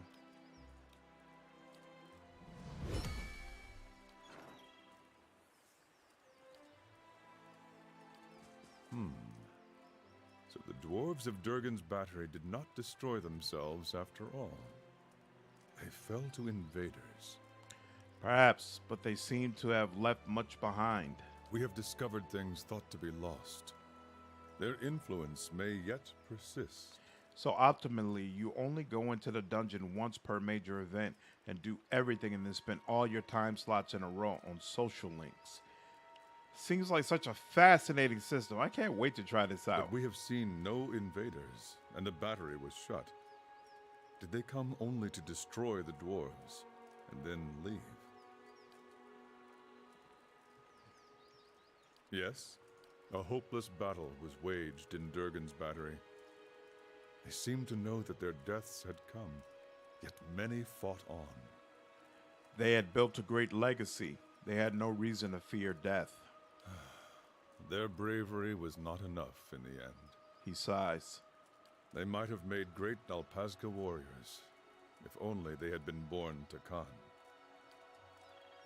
Zawa is ready. What do you need of Zawa? I want to know more about your beliefs. The ways of the Nalpazga can make little sense to an outsider. Who are the Nalpazga? We are the warriors of the Takan. Nobles, peasants, it does not matter. We are souls caged in flesh, nothing more. He knocks on his sternum. But it is one thing to say it, another to know it. So we train until we know it. Or until we meet our ends. Zawa regards you a moment. I give this answer because it is what you wanted. But the Nalpazga would say different. They would say that we are nothing at all. It's not hard as long as you're doing the combat stuff in one big chunk instead of breaking it up. So does that mean most of the game is talking? What do the Nalpazga seek? Zawa studies the horizon. He smiles as if at a pleasant thought and does not look at you as he speaks. Perfection. He lets the word hang in the air at a moment, as though it were an invocation. Look around you. The world is perfect. Every being, every moment, every death. He frowns and shakes his head. Rarely do we see this. We stumble through life, lost in distractions. Every practice of the Nalpazga is a reminder to stop stumbling, to know the perfection. What do you practice? Our practices are suited to our enemies, the things we hold to in fear of their opposites. Things like pleasure and vanity, even our own lives. How do you counter pleasure? We embrace discomfort. I knew a Nalpazga, Tamin, who slept on sharp boulders and kept his arm raised above his head for 2 years. Zawa demonstrates with one arm. The arm withered. One day it fell limp and became useless. But always it reminded him that pleasure and pain did not hold sway over his soul, and he became strong. What do you do against vanity? Vanity is my favorite. You have seen some of it. You must become loathsome, disgusting. The Takan are used to our shit, but Deerwood has been far more enjoyable. A traveling noble offered his friendship to me as we crossed paths on the road. I blew my nose into his silken shirt sleeves, apologized, then vomited on his wife's gown when she expressed forgiveness. I was even beaten for it without having to ask. Work well done is truly its own reward. That's ridiculous. He beeves. You have practices against clinging to life? Fear of death is our enemy, so we bury ourselves with our dead. We live on the carrion and meditate for days, even as the worms burrow into our flesh. He curls his fingers like worms and presses them into his forearm in illustration, applying far more pressure than is necessary to make the point. When I completed my trial, my master had me placed at the bottom of a mass grave to make sure his point was clear. In time, you come to know death. You accept its beauty and its purpose. So it is with all our enemies. Let me ask you something else about your beliefs. What game has your favorite original soundtrack? Probably the second Mass Effect. I feel like just about every song you hear in that soundtrack is classic. And I think it was absolutely appalling the way BioWare treated that composer and pretty much threw him to the side for, I forgot what's his name, who made the piano song for Mass Effect 3, which is cool. It was nice. But honestly, the rest of the Mass Effect 3 soundtrack was throwaway. All the classic songs in that game were from the previous two games. They didn't really come up with anything new. So, yeah, I just felt like that was really, really terrible on their part. When we met, you said you were freeing yourself from vanity. Vanity is a snare that roots us to the ground. The way we see ourselves, the way others see us. These things are not real. They cannot be touched. The Nalpazga teachings reveal many such snares. Fear, pleasure, doubt, hatred. They hold us back if we let ourselves be caught. And what happens if you can avoid being caught? Then you see only what is truly there, and you suffer no longer. You become as a god, seeing things as they do. Zawa speaks as one recalling a fantastic dream. Persona is like, know how you can talk to your party in Pathfinder back in town? Well, imagine like that is half the game, and also your party is all high school students. So, is Persona a good game to stream? Because on the one hand, you all know I love dialogue, I love story, I love stuff like that. But do you feel like it's an entertaining game to watch, or would it probably be best I just play it on my own? This dialogue is really well written, but I think this is the one case where I think a different voice actor might have sold it better. Interesting. I agree on that, though Mass Effect 2 is my least favorite of the games. The soundtrack was fantastic. So which Mass Effect did you prefer the most out of all of them? So this piece is one called A Fantastic Dream. If you can loose yourself from the snares, then you are free. Tell me about your scars. I meet people on the road, and they pity me. I have come to find it endearing. They see so many scars, and they wonder, how can the man beneath not be broken? He runs his fingers over the puckered remnants of a gash on his left forearm. A scar is a wound that heals, a living reminder of our power over suffering.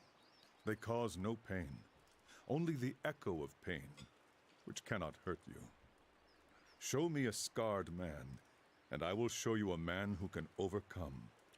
Did you play the new enhanced version of Mass Effect? And if so, did you like the way Mass Effect 1 was done, or did you still prefer the old way? Why had you eaten Snowcap when we met? The Malkachoa? At any time, it is rare that I have not eaten some. When you first try it, it seems a beautiful fantasy. You see colors you have never seen. Meet creatures that are not there. With practice, you see that all it does is show you reality, the essence of all things, how they are alike and connected. I have watched trees grow and wilt before me. I have tasted meat and known the animal's life as if it were mine. He leans in conspiratorially. But the Malkachoa often causes the stomach to empty with great violence, so it is not for everyone. I want to ask you about something else. You would ask much of one who knows little. Where did you learn how to fight? Most Takan have two choices. They can grow crops, or they can become Nalpazka warriors. I feel like as a whole, Andromeda was not horrible, but it was okay. I hated Andromeda. Hated it. I felt like it was an extremely weak follow-up to the trilogy, and I felt even worse about it, because I felt like they took resources off of Andromeda to add to Anthem, and I was very, very resentful for it. So BioWare, definitely, they lost a lot of points with me during that whole time. I think Mass Effect 1 had a weak story and gameplay, but I think it made the world the most interesting. By 2 or 3, the mystery of the universe kind of faded away. Interesting. 2 is probably my favorite out of all of them. But 1 kind of has a special place in my heart because I love science fiction so much. And it was my first sci-fi type of game. And so I just really, really appreciated the experience. They're really not a content creator friendly company and have the boomer mindset that streams and let's plays harm sales. Okay, so I definitely should not stream Persona then. I mean, 1 for me too. The world building felt so strong in 1, and it really seemed to degrade with each game. Enhanced did a great job with 1 in my opinion. Andromeda gameplay was lots of fun, but everything else was garbage. I am also the only human that liked Anthem though. You liked Anthem? Interesting. I honestly never played it because the reviews were so terrible. I was like, okay, this even further reinforces it's not my kind of game. I was the youngest of 5, a dreamer. The Nalpazka were always in my thoughts. They did not feel the same about me. 3 times I tried to join their ranks. 3 times I was refused. Why were you refused? All that time spent dreaming, and I had not thought to prepare. I was lazy, uncoordinated, overweight. If they had not refused me, what shame I might have brought to them. But they accepted you eventually? They had no choice. Our high priestess had a vision. What did she see? She saw me as chieftain, leading a host of Nalpazga warriors to victory over our enemies, the Kachmatl. The last word twisted his mouth as though he'd eaten something spoiled. Our last chieftain had died over the winter. A new one had not yet arisen from the Nalpazga. So the timing was right. The next day they brought me before Ishipilo, the great master of the Nalpazga, and I became his pupil.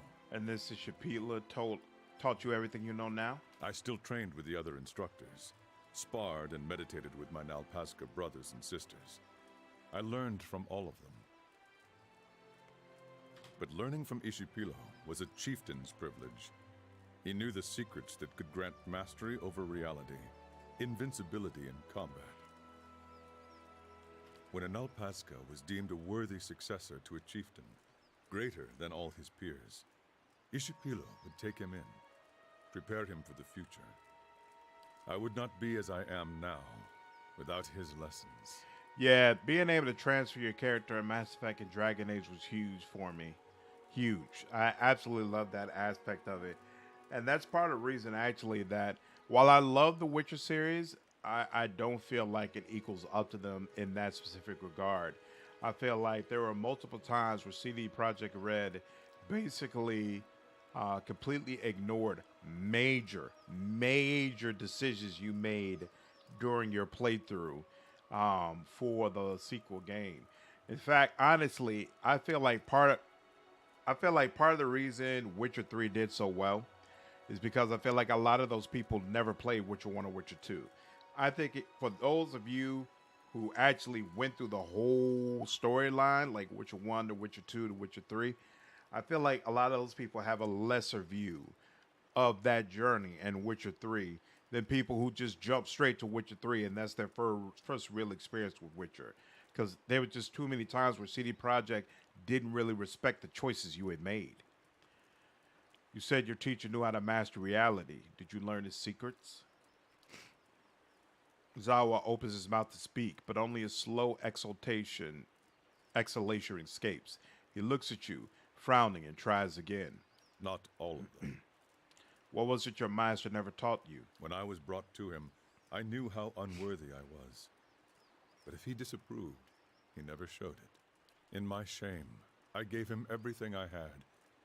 He tutored me for 7 years, and in that time, I became greater than the rest. Damas, why didn't you like Witcher 3? And yes, Stubbs, I absolutely agree. The way they ignored Yorvith, I found completely unacceptable. Completely unacceptable.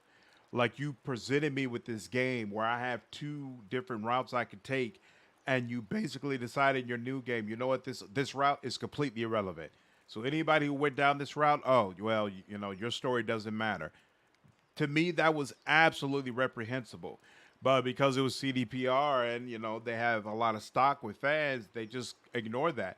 And also, like I said, a whole lot of fans jumped straight into Witcher 3. They had never even bothered playing the first 2. So they didn't even, and so it didn't mean nearly as much. Then the day came when he was to teach me the final secret of the Anitle. This is the unbeatable warrior all Takan chieftains must become to protect our people. Ishipilo never showed. I found him in his study, meditating, or perhaps staring off. I couldn't say. Master, I said, is it time for me to learn to be the Anitle? Not yet, he said.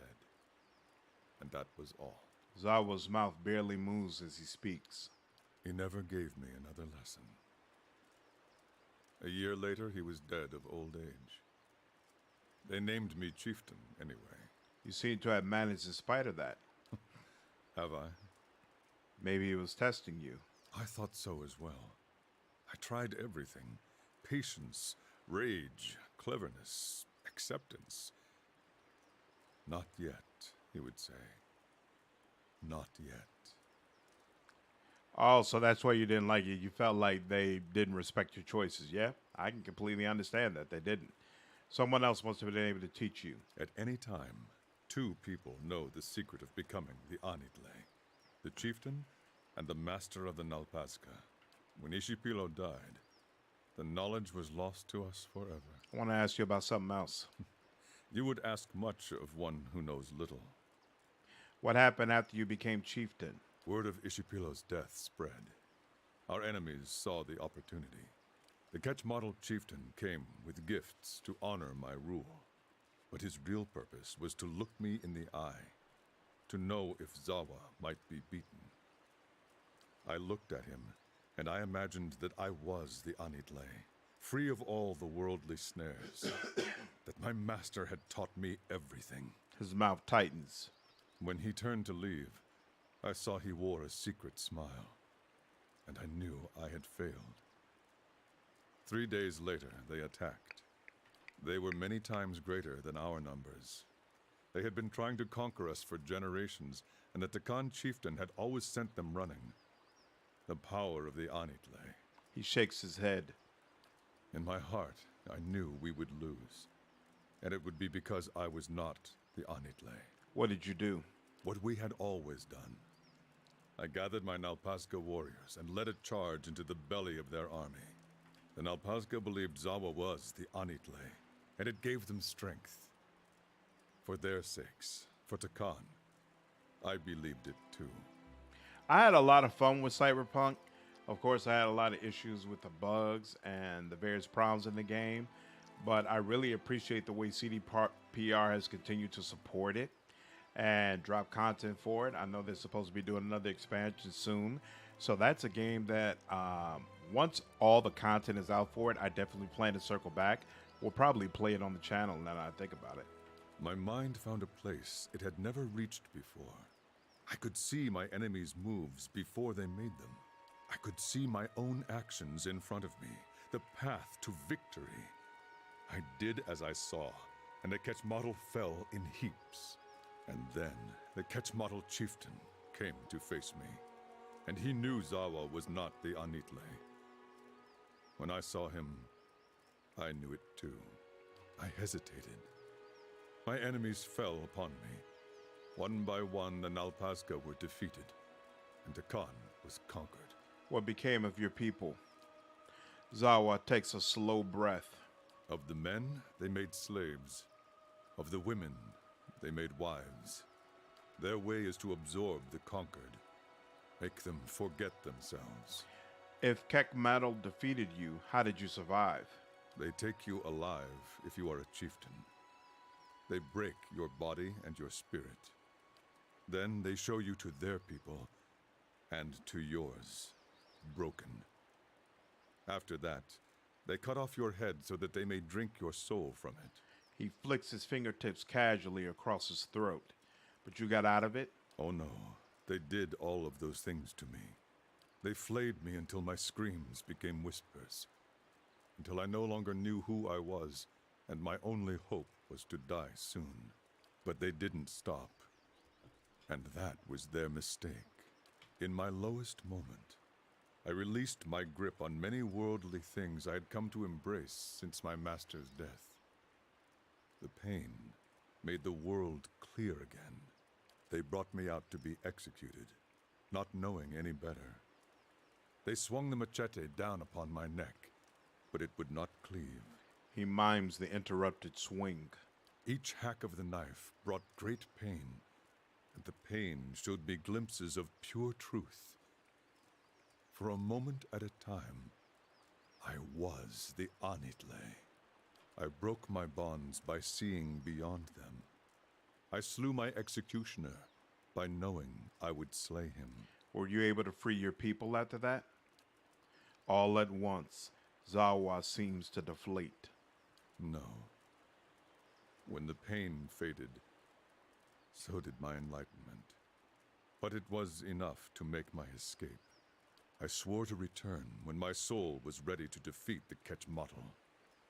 when I had rediscovered my master's lost secrets. You said you swore to return to liberate your people. Did you ever free them? No. I searched my empty homeland for any trace of Ishipilo's knowledge, but I knew he had left none.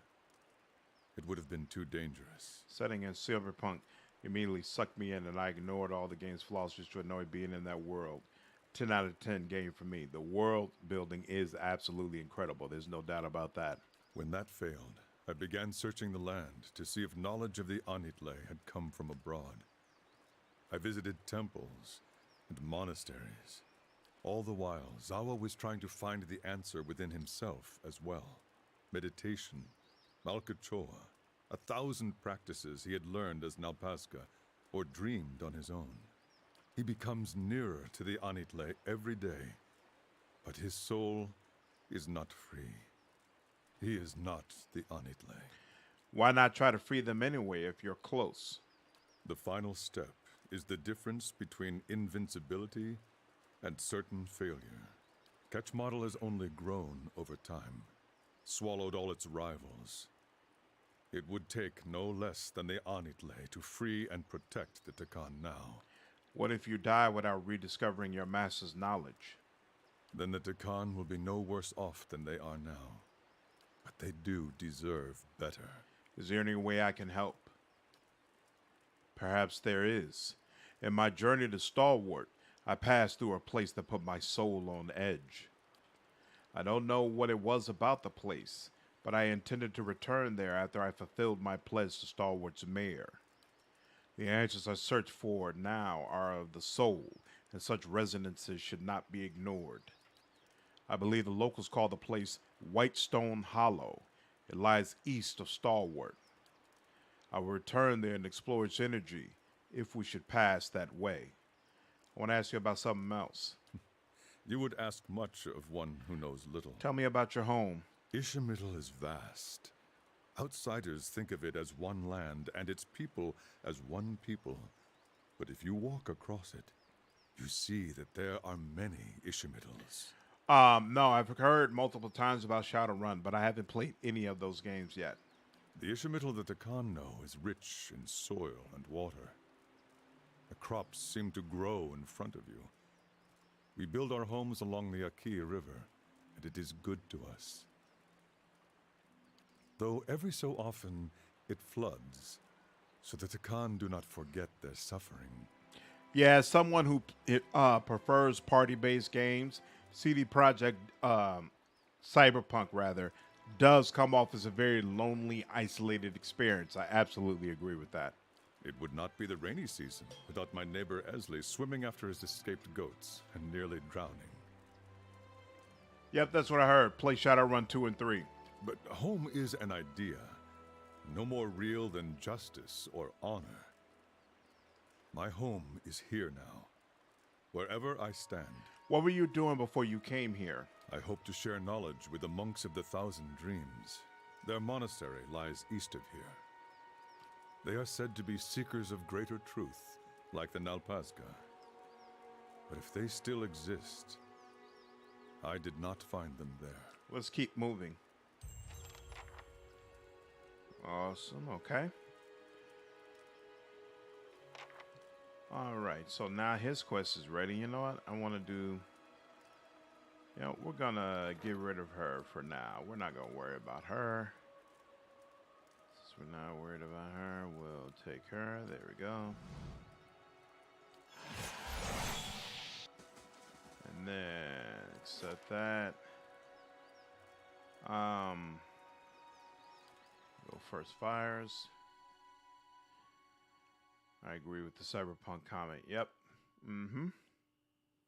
Yeah, it's a specific type of game. It seems like those are the type of games CDPR likes.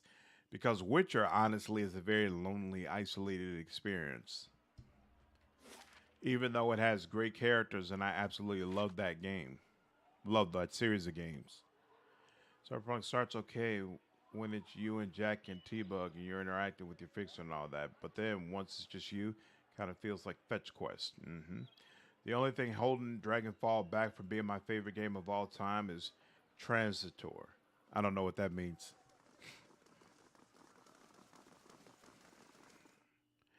Do the Shadowrun games hold up well enough that they be good games to stream? It seems like a lot of people in my community like them.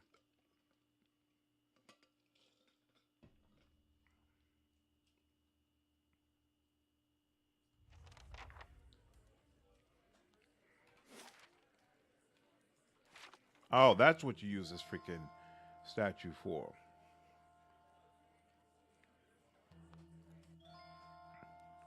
Boom.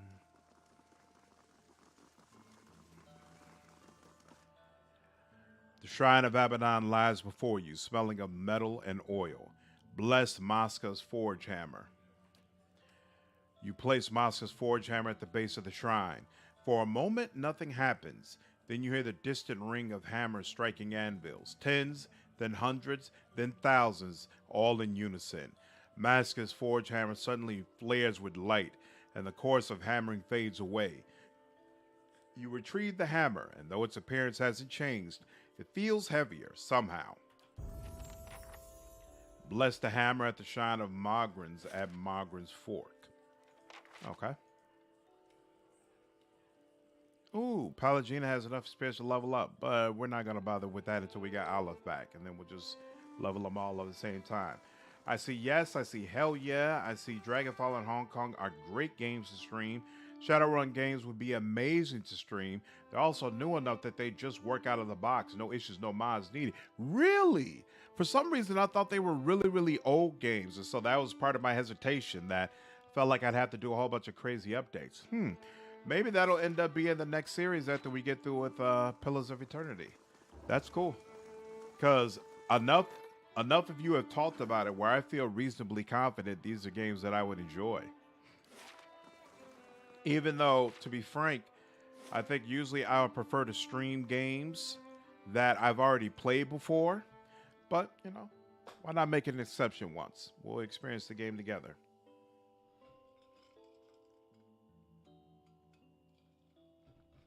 Hong Kong is a better game, but I like Dragonfall better. I think a lot of it is that Hong Kong is a very Eastern theme and focus that was lost on me as a Westerner.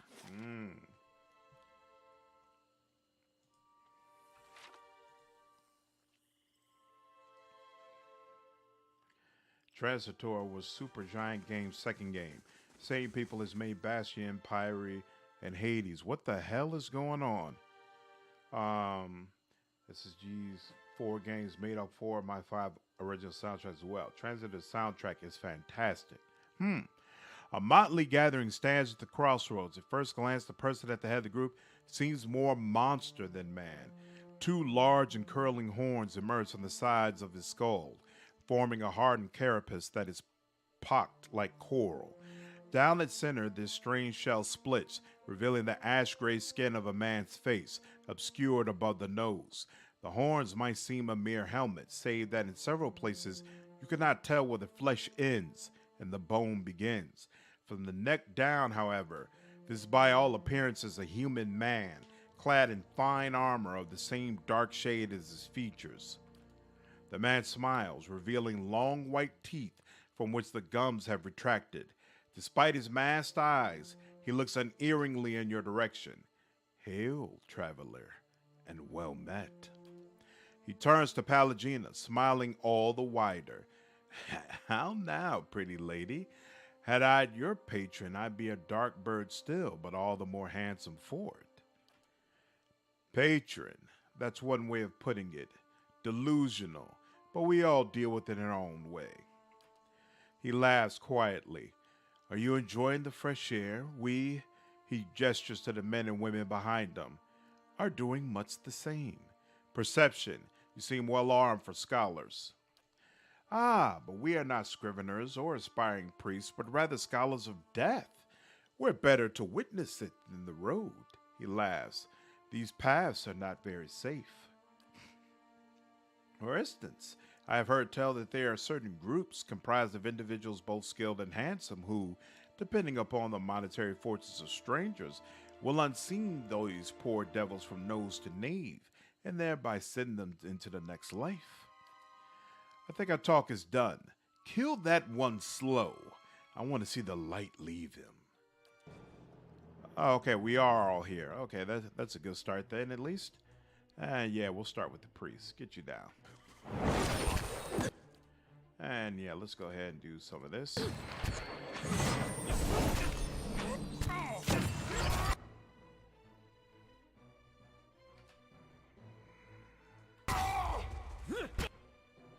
And let's move Eder a little bit. So Eder can move there. And then let's you do some more of that. Actually, let's do it back there. Yep, there we go.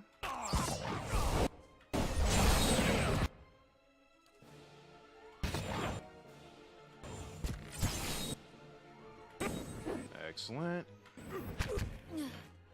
Excellent. Woo! And that's all she wrote. As you prepare to strike a final blow, Gramfell raises a hand. Wait, wait. You have won the day. Mercy, traveler, I beg you. Fine. You'll spend some time in the dungeons at Cadnor. Gramfell grimaces. As you wish it then. Jerk off. Certainly. Huh. Alright, I guess that's it. Alright. There's a Shadowrun game on the Genesis too, which obviously was also very good, but old. But Dragonfall came out in 2014 in Hong Kong in 2015. Oh, cool. So that's relatively recent, absolutely. Okay. Nice. The ash-covered shrine of Magrin stands before you, the scent of charred wood still lingering in the air. Place Maska's forge hammer on the shrine. The temperature around you begins to rise, and before long you feel as if you're standing in front of an open forge. Maska's hammer begins to glow red hot. Suddenly the ground near the shrine erupts into columns of living fire, flame blights. In the sky, winged shapes dive towards you, smoke trailing from their wide open jaws. Fight. And that's it for her quest. Excellent. Spot on! Whoa, whoa, whoa, whoa, whoa, whoa, whoa. I'm not a fan of that. Not a fan at all.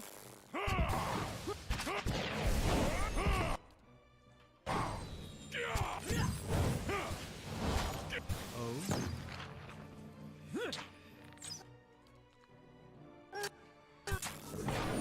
Sir, there you go.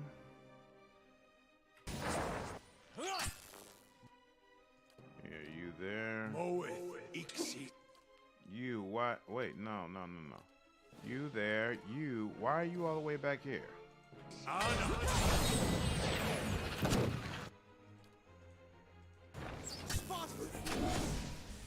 Thank you. All right. Hey. Secret thing. Do that. And we're good. Excellent. Except the monk is injured, but that makes sense. You have not been leveled up at all. No problem. Hong Kong is more self-contained and focused on personal stories, while Dragonfall has more far-reaching ramifications for the setting. So, is this series completely finished, or are there supposed to be more games coming out of it? White March, and then let's go back to Stalwart Village. Yeah, I thought they came out a long time ago, too. Right, okay. Well, I wasn't crazy for thinking that, but apparently not. Dragon Run deserves at least as much credit as Pillars for the CRPG revival. Really? I don't think Pillars would have happened without the success of Shadowrun. That's interesting. Has arrived requesting a pillar to Good Lord. This is dark. Temple of Abaddon. Fishery. Oh, yep. That's where we need to go. I got to get some Z's. Have a good night, everyone. Talk to you next time. Take care, Robert. Glad you're here to make the stream, man. Great question. Not sure what the hell Hairbrained is up to anymore. Nothing else planned. The devs moved on to Battletech and haven't gone back to Shadowrun since. Interesting. We could probably snitch on her, right? Ingram nods at you and smiles in recognition. Ah, the Kingler of the White Forge. We owe you a great debt for the industry and faith you've restored here. Welcome to the Temple of Abaddon. What do you do here? I lead this temple and guide the acolytes in matters both spiritual and mundane. He indicates the forge and anvils. Worshippers of other gods pray or meditate. We Abadonians venerate our god through the act of smithing. Our doors are always open and our forge always alight. How may I help? This used to be a temple to Andra. He tilts his head to one side, back when this was a dying, forgotten place. But the cleric's lieutenant had left, as is customary of their goddess. The throngs who has since come, the stalwart sought a more practical deity. Farewell. Let me save first before I do this, just in case I'm making the wrong decision. Mosca has asked me to enchant her forge hammer to enhance her smithing skills. If such a thing were possible, as Mosca obviously believes, I'd be interested in seeing how things turn out. You don't seem concerned. Because I am not. He smiles slightly. Farewell. Hey there. I hope you're not having any trouble with that ritual. You could have warned me about the flame blights and drakes. The what now? Nothing in the ritual mentioned any of that. Maybe they just happened to be in the area?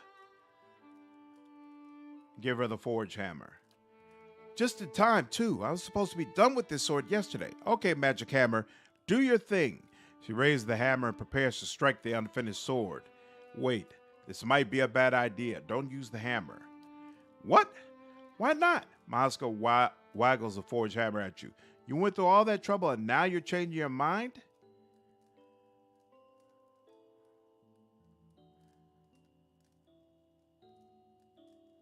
You obviously love being a part of this temple. You wouldn't be trying so hard to improve otherwise. What you're doing is wrong. I know it. You know it. Damn it all. Mosca shakes her head and drops the hammer with a clang. You're right. I love smithing and I lost sight of why I wanted to become an Aberdonian in the first place.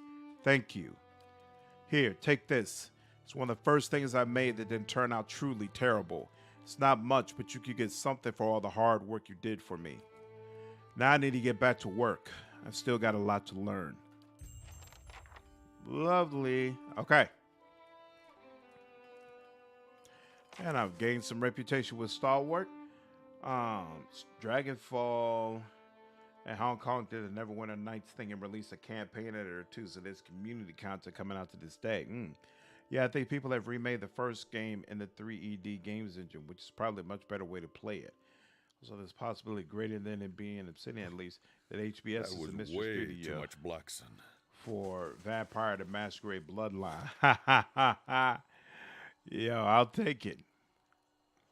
Hammond's Emporium. Thrisk. Okay, here. This one.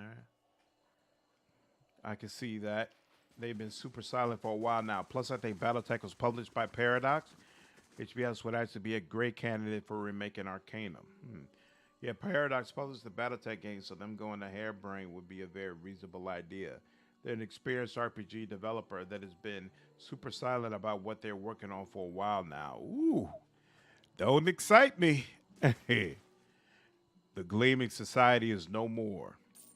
Plenty of folk will be happy to hear it. Last thing we need out here is another big war. Take this. He gives you a bag of coin. I've heard some new reports of dangerous folk about. Perhaps you'd be interested in going after them too. I'm interested in the new bounties you mentioned. That'd be the Disciples of the True Flame and the Old Dunrid Hunting Lodge. Those others you handled are lambs by comparison. Tell me more about the Disciples of the True Flame. He scratches the back of his neck. I didn't know what to make of this one, but word is a bunch of dragon cultists. He holds up his hands. I know it sounds bizarre. I didn't believe it myself until I heard they torched an outpost near Maiden Falls for clearing a nest of worms, they said. Last I heard, they made camp near Longwatch Falls. They shouldn't be hard to spot. What's the Old Dunrid Hunting Lodge? He shakes his head. Adherents with too much time and money, they travel around hunting monsters for sport. But they leave a mess of wrecked property and dead bodies, kith, I mean, in their wake. They've been charged with murder and general mischief by Defiance Bay, New Haomer, and a dozen other towns in between. Saw them hunting in the Rusted Wood. So you might look for them there. Talk about something else, leave. I didn't realize I had more bounties. All right, I'll have to deal with that. And then there's another chick who's got bounties, right?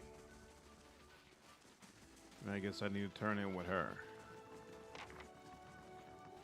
You were from the mines. Right, there we go. The other one is somewhere around here, I believe. There we go. The terror of Whitestone Hollow has been dealt with. Good to know this one's been taken care of. A shame we lost all those people, but at least we'll finally be able to get some workers out there to clean up that avalanche. Here's a reward, as promised. Okay, so those 2 bounties are the last ones. All right. Now let's get him leveled up. Survival, I guess. Sure, he's got 5 on athletics. That's fine. Mortification of the soul. The monk immediately inflicts enough raw damage on himself or herself to gain a wound. Oh, I don't know anything about your freaking...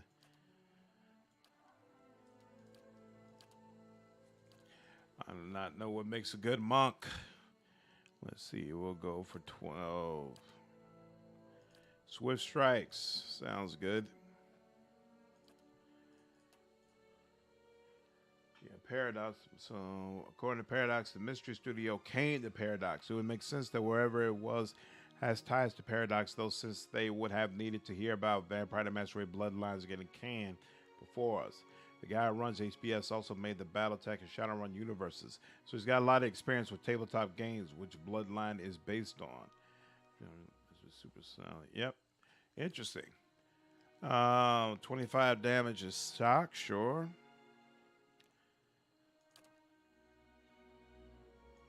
Turning wheel, 5% burn damage per wound, plus 2 move speed.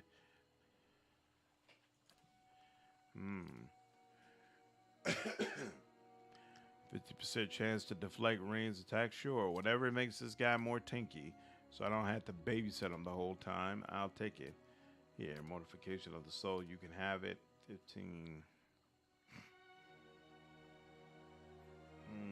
Next. What's this? Hostile effects. We'll do this. Okay. And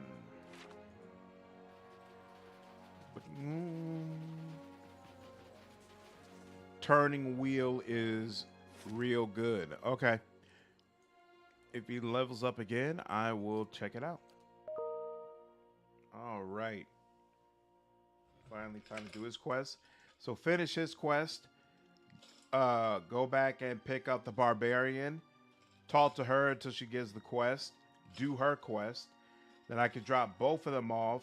Pick up the stuff in the chest from... This is not where I need to go. Wait. Yeah, this is not it. Whitestone Hollow. That's where he needs to go.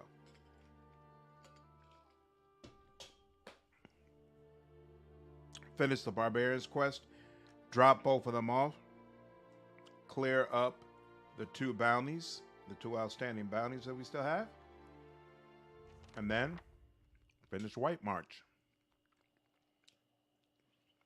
Also, search and pursue the spirit. All right. I think that's enough for one night. I actually did end up going ahead and doing...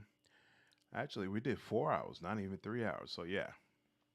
You all got plenty out of me. I am very tired now. I know less about Monks and Pillars of Eternity 1, but I know absolutely everything there is to know about them in Pillars of Eternity 2. I remember Monk being like a really, really crazy class in Pillars of Eternity 2. Like it was considered one of the strongest classes in the whole freaking game. All right, y'all. That is quite enough for me. I'm going to go ahead, try to get some sleep. I want to really try to power through this thing. So, honestly, I might come back and stream tomorrow night. We'll see. You know, I always say that. And then my wife comes up with something that she wants me to do. But I really, really want to go ahead and get through this so we can move on to Pillars of Eternity 2. I hope all of you enjoyed the stream. Take care, Stubbs. Have a good night. And yeah, I'm going to go and get some sleep. So all of you, take care. I'll see you in the next stream. Take care, Damas.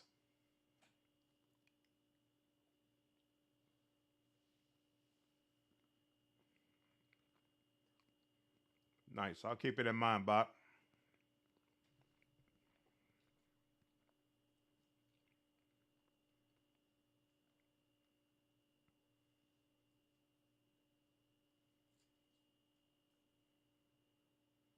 Take care, Bob. Have a good night.